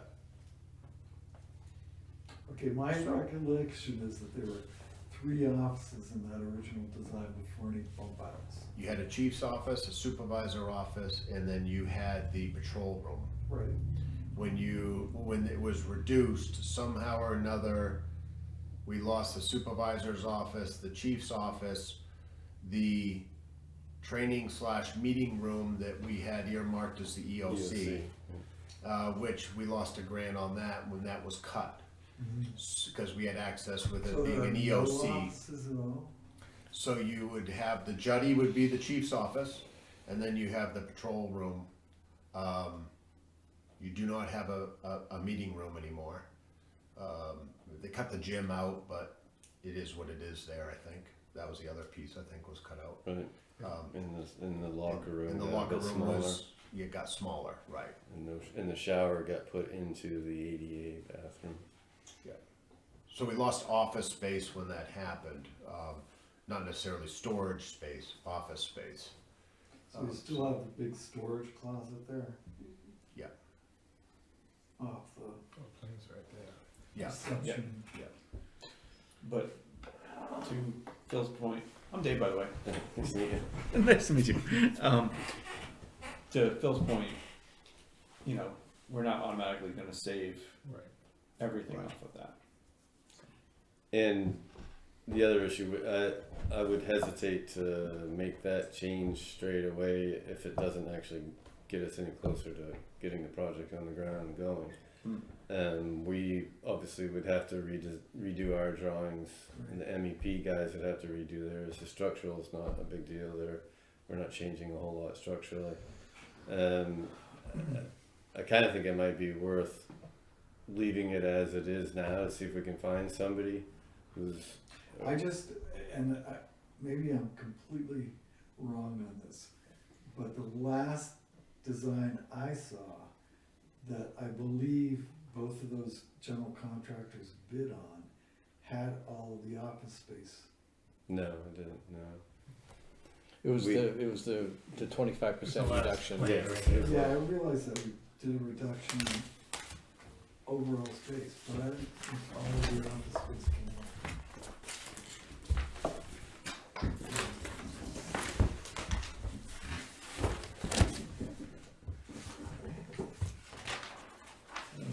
David to take a look at this. I should have taken a look. So this footprint, Slide that mic back. the original footprint was all of this, right? So we lost the chief's office, moved there. We lost the supervisor's office. We lost the meeting room, EOC area, the workout room, the locker room got substantially reduced. This didn't change, and the break room, pandemic office space. So you have a Stayed. supervisor's office here, you have a chief's office here, you have a So this is over the there. squad room supervisor, because the Okay. supervisor came out of here and Right. moved in with that space. Three. We still have 3 offices. That's administrative. I got that part. That didn't, so we had, if you're counting that, then we had 4 offices, not 3. So, Okay, where I'm trying to get to is with your current staff or your staff plus 1, is this enough facility? And, forget how Phil has labeled these rooms. And maybe this is not, something we can decide over a single conversation. But can you make this work, this design work? If we have Phil redesign this again, we're gonna have to pay him. Yeah. you know. But in order to make that payment effective, we need to really tell them what we need, you know, what changes have to happen. And we have to drive it towards some workable place.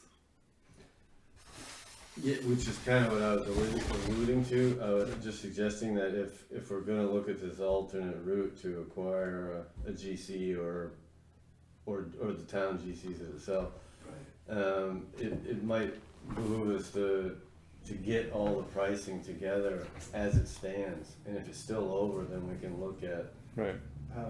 we start doing the value engineering, or devalue engineering. And that way you're not paying us to revise all the drawings, and then you could have had it anyway. Yeah, That's pretty practical yeah, cause I way think, to go. I think the chief needs to take a harder look at this floor plan. Okay. Forget the labels, while we're out there trying to find some pricing, figure out if this floor plan works, or if it just needs some adjusting. That's what we did on Friday. Okay. I think I don't want, you know, I don't think we wanna start the game by the chief saying, there's no chief's office. I mean, if Well, there's there no is chief. now. Yeah, there is both what there is now, and even if we wanted to take the bump out, right. we'd still have an office for the chief. So I think what we talked about on Friday, and please correct me if I'm misspeaking, was fairly reasonable. Not great, but reasonable. And with this, it's actually even a little bit larger, so I would assume that means it's still okay if we leave it like it is. No. You know, I first want to say I'm very grateful for what's on the table already. I mean, come on, it's far better than where we are now. You know, I think that David asked me, you know, what's the priority for the building? Building is the priority for me is office space and storage. You know, because of the storage in the garage over there, we haven't had cruisers pulled into the garage in could be going on 10 or 12 years probably. So, you know, there was some issue about if we needed to take a bay out in order to develop our office space a little bit better for us to grow. And I'm not just saying personnel, but just storage, records, that kind of thing, then by all means we could do that. Patrolmen in the same room, having a supervisor in the same room and a chief separate, that's where we're at right now. And it's not detrimental to the agency to, you know, have those officers together. You know, there are a lot of places that have supervisors separated, but it doesn't, in order to deal with everyday personnel issues where they need a little privacy with an officer, but it doesn't mean that we can't find it elsewhere on that plan to do those functions. So, you know, I'm okay with the way things are at. I think we just had bounced around. Is there a way that we can kind of slide in to me that doesn't, I can barely build a shed, right? So to me, the issue is, you know, could you turn around and take out both garage bays and make it office space, and you develop the inside because you're already paying for the walls, the roof, and the floor.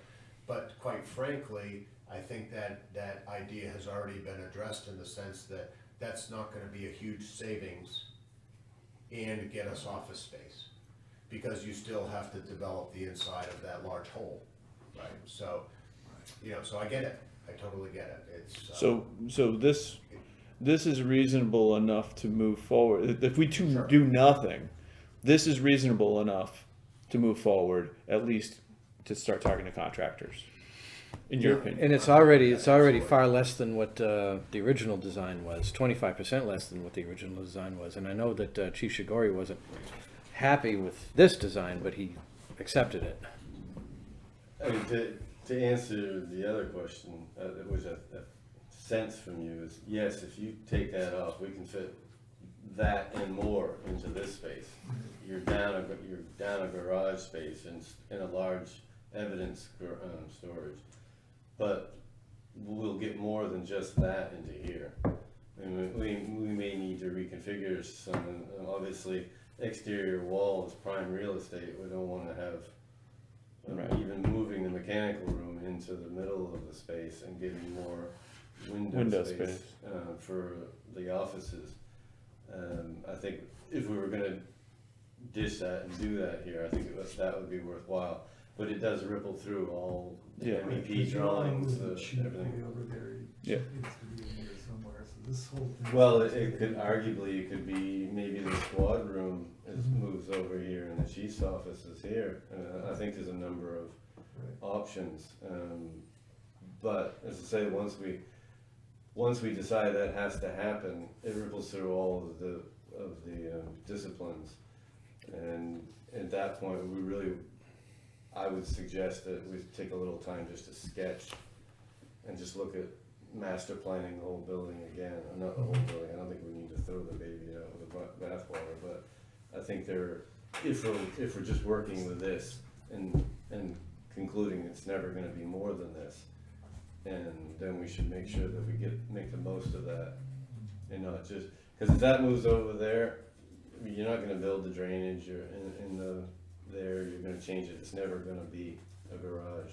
You'll never go back and do it later on, it's gonna go Right, back to a I mean, garage. more So- likely will happen that you'll expand your office into the other garage and put a garage onto the building as opposed to trying to add this way. Right. It'll end up going that way. So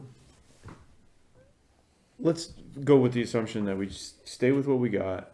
Let's get contractors, couple people, hopefully we can get some pricing on. Is that a pipe dream? I mean, are we, because I Gonna be wasting our honestly I know how difficult we're still finding to get builders, and there's still people that are, busy. They're not looking at starting anything new until late next year. So I'm not entirely, most of the work we're doing is north of here, so I don't know if it's the same as it is in Lincoln, Woodstock area. And Jack could probably answer that question better. Still pretty busy. So, but even if it doesn't happen this year, if you could get people who would agree to start it in the spring, you're better off than you are now. Right, I think if we can get some pricing together, I mean, obviously material pricing is gonna be subject to whatever. Right. And commissioners run. if Jack could give me a list of subcontractors that would be interested, we can start putting little packages together Yeah, and get numbers for it. And I think I know you were really adamant about having the heat pumps backed up with the radiant floor heat. I'll just throw it out there, that's a good savings. That's an easy savings to make. For what? Take the radiant floor heat out. That place is screaming for radiant heat. It is, slab, you kidding me? Yeah. Yeah, but you're basically duplicating that. The heat pumps are gonna do everything. The radiant is only gonna kick in when it's really cold out and Not if we didn't go with heat pumps, if we just went with straight AC, radiant heat and AC. the heat. There certainly would be savings in that, but the cold climate heat pumps are only marginally more expensive than just straight AC heat pumps. Mm-hmm. So I don't think you save quite as much as you would hope for, but yeah, I mean. At the very least, the tubing should be put in the floor, whether we hook it up or not. Right, The tubing should go in the floor. definitely in the garage floor. You can't argue with that, can you? I would at least put the tubing in the floor. I'd fully insulate the floor in spite of what these contractors wanna say. Right. Every square foot of that should have at least 2 inches of foam Oh, I insulation. agree. That's what we do all our projects. It's just Outside. until somebody else cuts it out. That's how we own. Exactly, yeah. Yeah. so how do we Yeah, proceed? So let's get some mini, Yeah, we need digestible packets yeah, for the local contractors. and electrical and plumbing, cause I mean, All the disciplines. Well, Yeah. HVAC, concrete, we just Yeah. need And we can hit up Gray and Thompson on the concrete, I'm sure. whoever. Yeah. You just gotta be, have enough Well, it's a slab on grade, so it's frost wall, so you guys still have enough panels to do the whole thing, so. So we, A lot of lineal foot there, but. 6:30? We have till 6:30. We're working with Sandwich Police They're Department right now as well. working over there. And they're going with no frost walls, Floating slab. floating slab with a thickened haunch around the perimeter. Really? Yeah. Insulating it to death on the outside, bringing it way out. Says they do it in Scandinavia all the time. I said, yeah, but that doesn't mean we know how to do it. Yeah, it's just, yeah. That's scary. You're asking for a crack. I don't think they're gonna save that much money. I don't, No, you're what's it not. cost for frost walls? But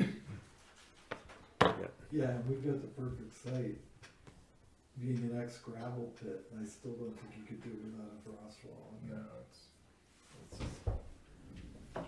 it's. shitting the guy you're shooting. No, it's an ex-gravel pit. It's got good drainage, but the water table is still up there. You know, the people who had dug wells there. So that water table is up. Dug wells? Yeah. Plan going forward here, you're gonna dissect the component parts so we can start. yeah, I'll work with Jack to get a list together of subs that we can go out to, and We can direct solicit locals, but we still have to advertise. You're still gonna work with the grant, because people are gonna have to know that. That's I'm willing to give it up. I am too. Well, Yeah, let's you get get some the- numbers, don't tell them about the grant, get Yeah, some numbers, so see where the we numbers just need a- fall. Need a price, if the grant is absolutely necessary, then we'll have to sit down and talk about it with Right. consultants, yeah. we're Hire gonna do someone that. just to manage the I grant. don't know, and I don't care that we're on YouTube. I don't know that we have to worry too much about putting it on the street again. I think we have to physically get out there and find contractors that are willing to do this. We've gone through the bid process, We've covered the legal we're done, aspect of it. You're right. You're right.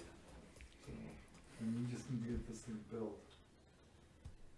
But, that's just we're not. No, but you're right. We have put it out there and we didn't get any response. Well, we got responses that didn't work. Right. But let's, okay. I would venture that advertising your and suggesting that you're GCing yourself is also going to scare off some subs. You'd be better off looking for people that have Know some us. skin in the game, live here, or Taxpayers. whatever. Yeah.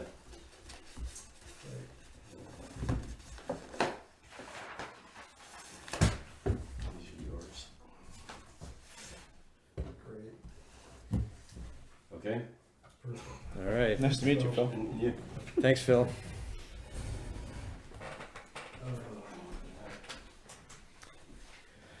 All right. Moving on.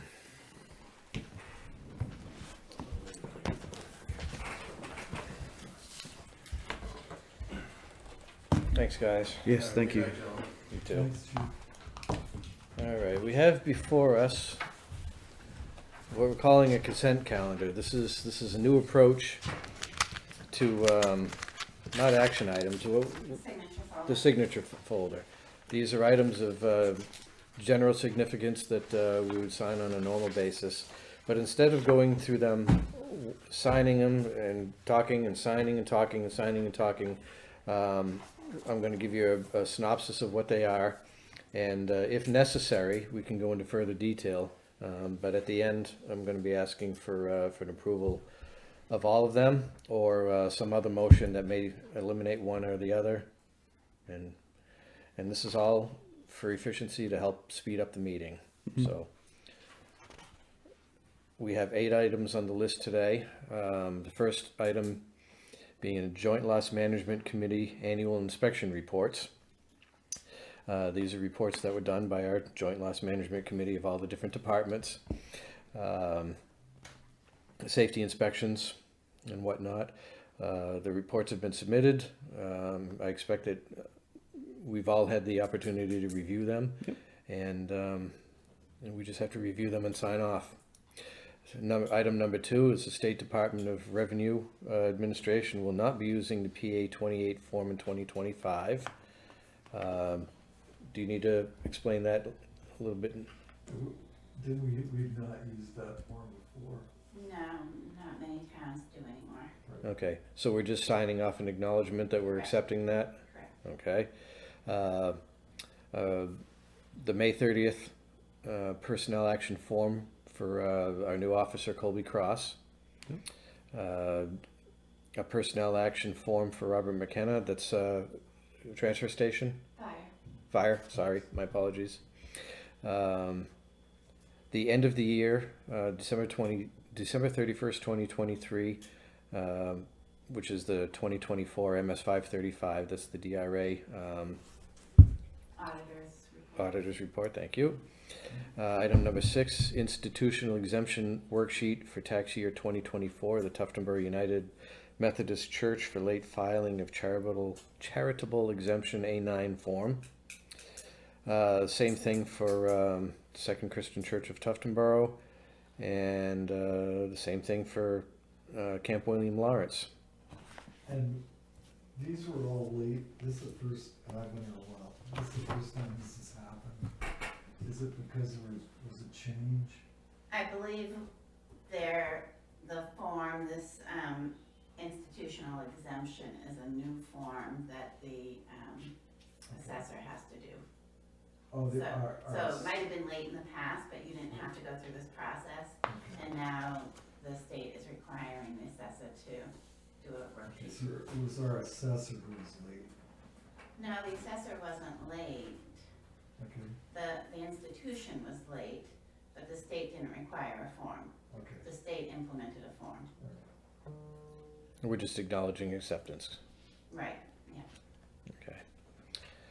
Is there any further discussion?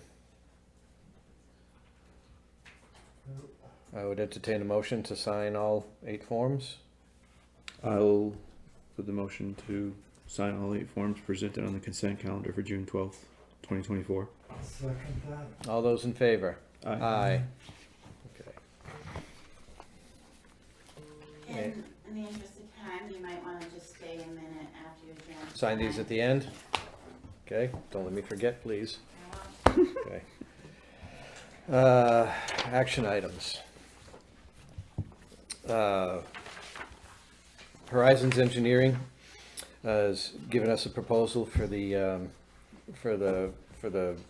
tax map work for the Carlton property. This is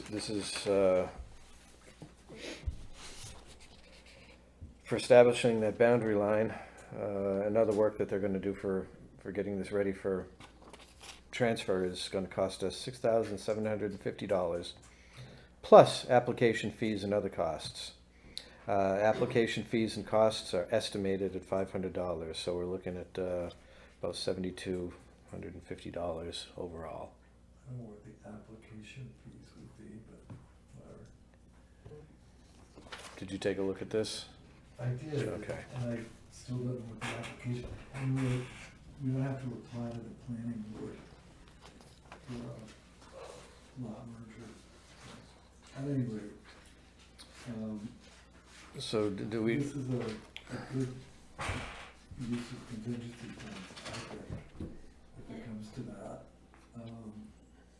We can't spend any money until after the grant gets applied for. Correct. So, and I wasn't clear when Steve was talking, it doesn't appear that they're giving us 100% financing anyway. The New Hampshire grant, whatever. Yeah, I didn't get the amount. Yeah, I thought it was like 50%. Yeah, I heard 50%. So, at any rate, we're gonna have to pay some money into this deal. Mhm. We have a warrant article, but I'm gonna make a motion that we accept that and put it on the table until after the application's done. Is this the one that we were talking about earlier where we were going to, Yes, buy the piece of property up at the transfer station right, and merge it with the Great Meadows property. right. I thought we only had to wait until after the application was submitted, which, In July. but we were supposed to inform them so that they could put it on their calendar? Yes. that- Yes. Is that my understanding? We can't pay anything till after the Right. application is submitted, but we Right. can contract. We can kind of, Right. get and them- it is We can now- agree to do this, get the ball rolling, we just can't write the check until the application has been right, and we submitted. have the funds? We That's have, because it was a warrant article. we have the funds to purchase the property. Right. This fee right here will come out of contingency. Right. Okay. Or off budget money. 'cause Or there's off no budget money. 40,000, I think, sitting there. Okay. Is that second? Yes, I'll second that. Okay, any further discussion? Okay, all those in favor? Aye. New Hampshire Lakes has asked us for $300, and apparently we have given them $300 in years past. I don't know why this isn't on our, in the budget for the fees that the donations that we give, but if, Should be on around the Lakes Region Planning Commission. well, either way, In that area. we've given them $300 in the past, and I'm certainly in favor of supporting our lakes. So I would move that we give the donation of $300. I'll second that. Any further discussion? Just wondering where we're paying for it. 2 seconds.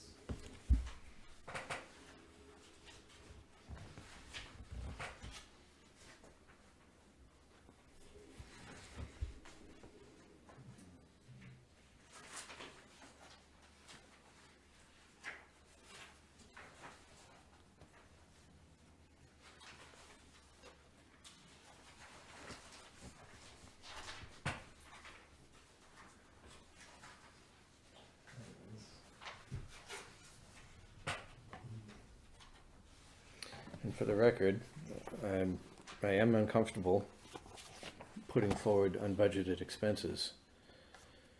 We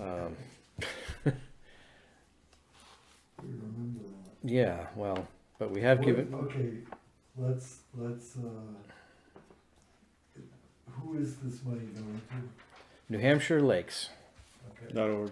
and its purpose is, Last year around this time, Town of Tuftonboro made an annual investment in statewide lake conservation with a $300 contribution to New Hampshire Lakes. Thank you. New Hampshire Lakes relies on the generosity of groups like the Town of Tuftonboro in order to continue to provide the resources that you and your community have come to rely on in your lake needs. They're a lobbying faction for issues surrounding the lakes and preservation. conservation, 461208 is miscellaneous. There's $500 in that line item. And then we have zero deducted thus far. Yes, nothing out of it. So, I'll Amend your motion? amend the motion to pay for this lake's donation for lobbying, I guess, out of the miscellaneous line 4612-08, conservation. Well, since I'm the one that made the motion, I'll accept that change of wording. I'll second that. Okay. All those, any further discussion? Okay, all those in favor? Aye. Aye. Okay. And, Email from Chris. yeah, the status for the Canaan Road project, That, actually, I don't think the question is that it was proposed correctly to them, because there are a couple of other, or maybe as many as 4 other drainage programs that they're working on grants for. The question that I wanted answered was, what's happening with the Canaan project? Because they should be spearheading that, and it doesn't require them to contact Washington. all right, well, would you take your wording up with Audrey and get that wording Yeah. properly? Yeah. I'll give him a phone call. Okay, all right. Correspondence. New Hampshire Electric Cooperative Board of Directors election. happened about 2 hours ago, so we missed that. Dog licenses, we have a list of a number of dog licenses that have not been renewed, and this is just a reminder for the public that they will be looking for you. They will hunt you down. Please pay your dog fees. We have a letter from the fire department from Captain Chris Morgan. Just a quick awareness memo that from, I don't want to call it a donation, but borrowing a couple of junk cars from Rickers. We have a couple of vehicles up at the transfer station that the fire department is using for extrication technique training. So wonderful. Thank you very much for all those involved. We have an interim order from the BTLA in regards to the Vidham property, and it's just basically they're just the case is still open. It has not been no decision has been made yet. They're just looking for more information if anybody is interested in what they're looking for. I have a question about that. Yes. I would like to invite the assessor to come in and talk to the board prior to submitting anything to BTLA, because the board did not have input on his previous response. So you wanna have the assessor in? So, Yeah, okay, I think he should come in and talk to you guys in July about it. That sounds reasonable. Notice from the Tufton Borough ZBA that they've got, in 35 minutes, they have 3 meetings scheduled. Greater Boston YMCA, James and Deborah King, and Robert Swain, all looking for assorted variances. And that being said, in 5 minutes, we'll be moving our meeting from here to the other room to get the ZBA in the room. We have a financial report from the Tufton Borough Library. They had agreed to meet us quarterly, and I expected to see them at this meeting tonight, but it's okay. I'll invite It's them not the end of the next world. They can come to the next one. and maybe because I had to have it moved. Amy had planned on coming on. Okay, that's fine. So, The Governor Wentworth Regional School District has sent out a notice to all the towns in the school district. This is pretty detailed, but it looks like that there were some overpaid fees that they're going to be returning to some of the communities. This one is specific to Wolfboro, and Are there other communities? Yeah, I thought it was only Wolfboro. maybe Yeah. is it only Wolfboro? It's basically Wolfboro overpaid impact fees, and the school district is paying them As back. Tufton Borough's school district representative, Wolfboro had overpaid their impact fees over a period of 10 years, Mm-hmm. and it was decided that we would reimburse them a Overpaid. portion over 10 years, but not in monetary funds, but by letting them have, what do you want to call it? Credits? Credit, yes, excuse me, yeah, credits for 10 years to make up that difference, Okay. which means that each Just means it will- participating town's tax rate will probably go up something like 0.025%. Okay. There's no chance that we overpaid them, huh? We don't have impact fees. Okay. No, because we only have a school. They don't have a school. All right, and we have just a notification of standard dredge and fill application. That's been through the state. And let's see. And that's it. Administrator and Selectmen's update. You got 3 minutes. Come on up to the table, please. All of my updates have to be in non-public. Okay. We'll do a non-public at the end. Yeah. Okay, so I'm gonna start with a couple of easy things. There's a piece of property that, the town put a lien on for welfare purposes in the amount of $1,700. And that was in, 2008, the property sold in 2012, and it wasn't discovered, to the best of my knowledge. There's still a lien on it, and now it's being sold again, and they found the lien. I have no proof that the original owner is deceased, based on the records. I have no records of, in my welfare files of what happened, or why a lien was put on it, but, they're closing on the deal tomorrow and this lien is still on the property. And the person who bought it in 2012 really shouldn't be responsible. It should have been the person who sold the house, that their estate, the person who died. Right. So is the town willing to release that lien? No. That's my feeling. Why? Just because an attorney forgot to find a lien on the property when they did the title search for the previous buyer, that's not our problem. The lien still exists. And at this But buyer, it should have been that it's not estate. our I responsibility. know. So this seller has an action against that attorney.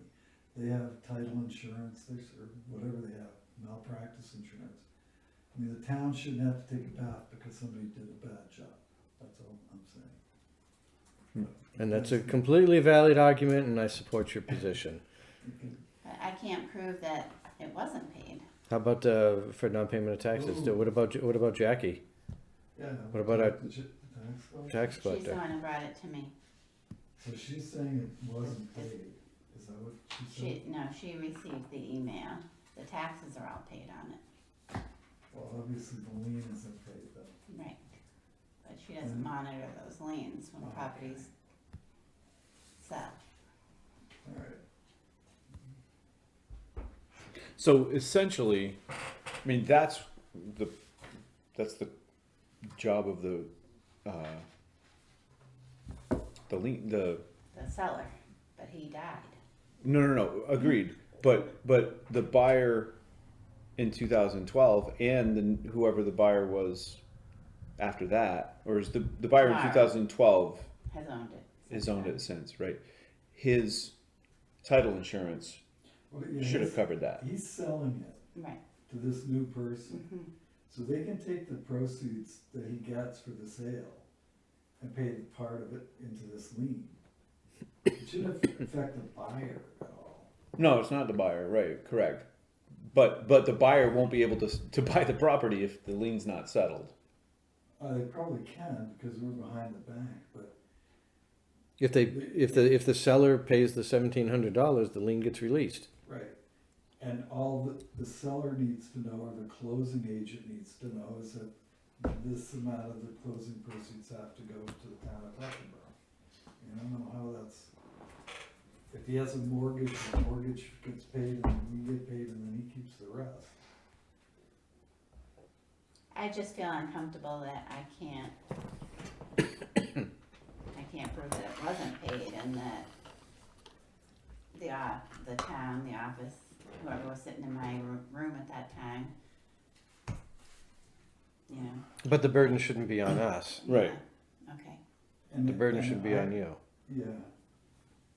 Lien releases go out on a regular basis when we get, I've seen them go through on any number of pieces. The Lion piece was the bigger one, but there's been a number of them that have come through. Over time. I've had a lien, got the lien released. There's one down on Union Wharf not too long ago. If somebody can demonstrate that the lien has been paid, even though it hasn't been released, if somebody can demonstrate that the lien has been released, then we should sign off on it. Yeah. Okay, so I will write back to the lawyer and tell them the town does not want to release the lien. And we'll release it when we're paid. Right, okay, Or evidence that it has been paid. all right. Okay, one of the things I had on my, list was to put in the budget for the warrant articles, which I did, but I need guidance on what happens with the 2023 balances, so, Right. yeah, so for like Union Wharf, there was a balance of 267. Is that the opening budget amount for 2024? Is it the The- 2023 balance? The 260, well, let's start Yeah. at the top, just so we can start at the top. Right, okay, So in the fire suppression system, we had $11,639 really left over after that whole deal was done. Well, we encumbered it. Yeah, we encumbered that one, Yeah, I know, you covered the 24.9, right, and then you spent 13.3, yeah, so that leaves 11.6. but we're not done yet, so that's, So we have more to do there? yeah, we haven't paid the final total bill. Okay, where did we spend $20,914 on a police facility? Was that It to, must have been to Phil. It had to have been. That's the only money we've spent. I don't remember paying Phil any last year, but did we? Yeah, he redesigned the plans for that, The the 25% reduction. the reduction. Okay. Now we had the Union Wharf, honeymoon.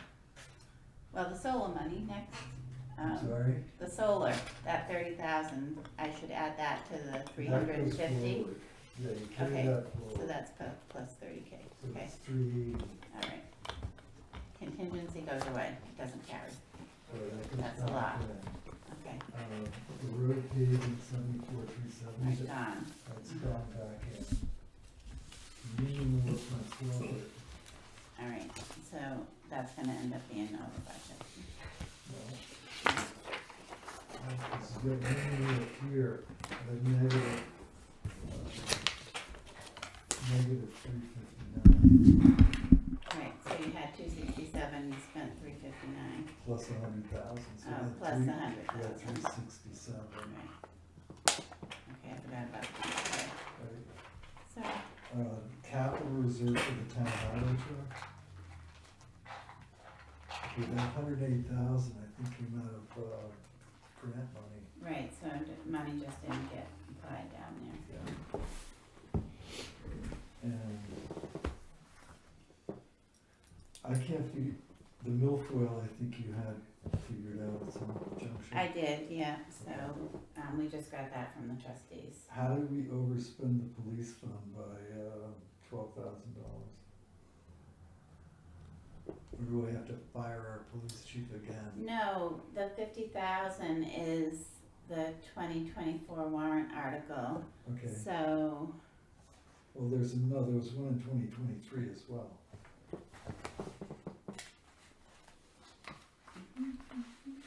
this is 2023. So you're over, I don't know, so my question is, that expendable trust fund, did it have more than 50,000 in it at the beginning of Probably. 23? Yeah. So, probably. Well, yeah, because what dollar amount goes We in need there? to, we need to look at 2022. Let's see what Go was back even further, Yeah. okay.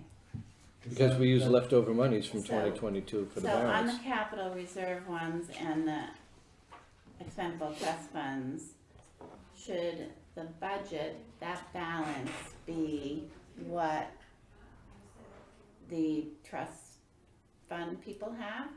Should Right. that number be the Right. same? So, for instance, the transfer station Right, and the fire engine right, should both go forward into 2024, okay, because those are both carried forward. all right, And so should have the police station expendable trust, right, which I think was somewhere around $16,000 if I remember correctly. all right, And we, I don't think we had to encumber that because that was Told him you had done that. that's a fund that carries over, right? Right, Right. He, okay. Mrs. okay, so do we want to adjourn to the other room? No, but she turned it out, she And I'll prepared finish. herself. Sure, Yeah. Okay. sure. We're gonna recess 5 minutes Perfect. for a change of venue. I second that. All those in favor? Aye. Aye.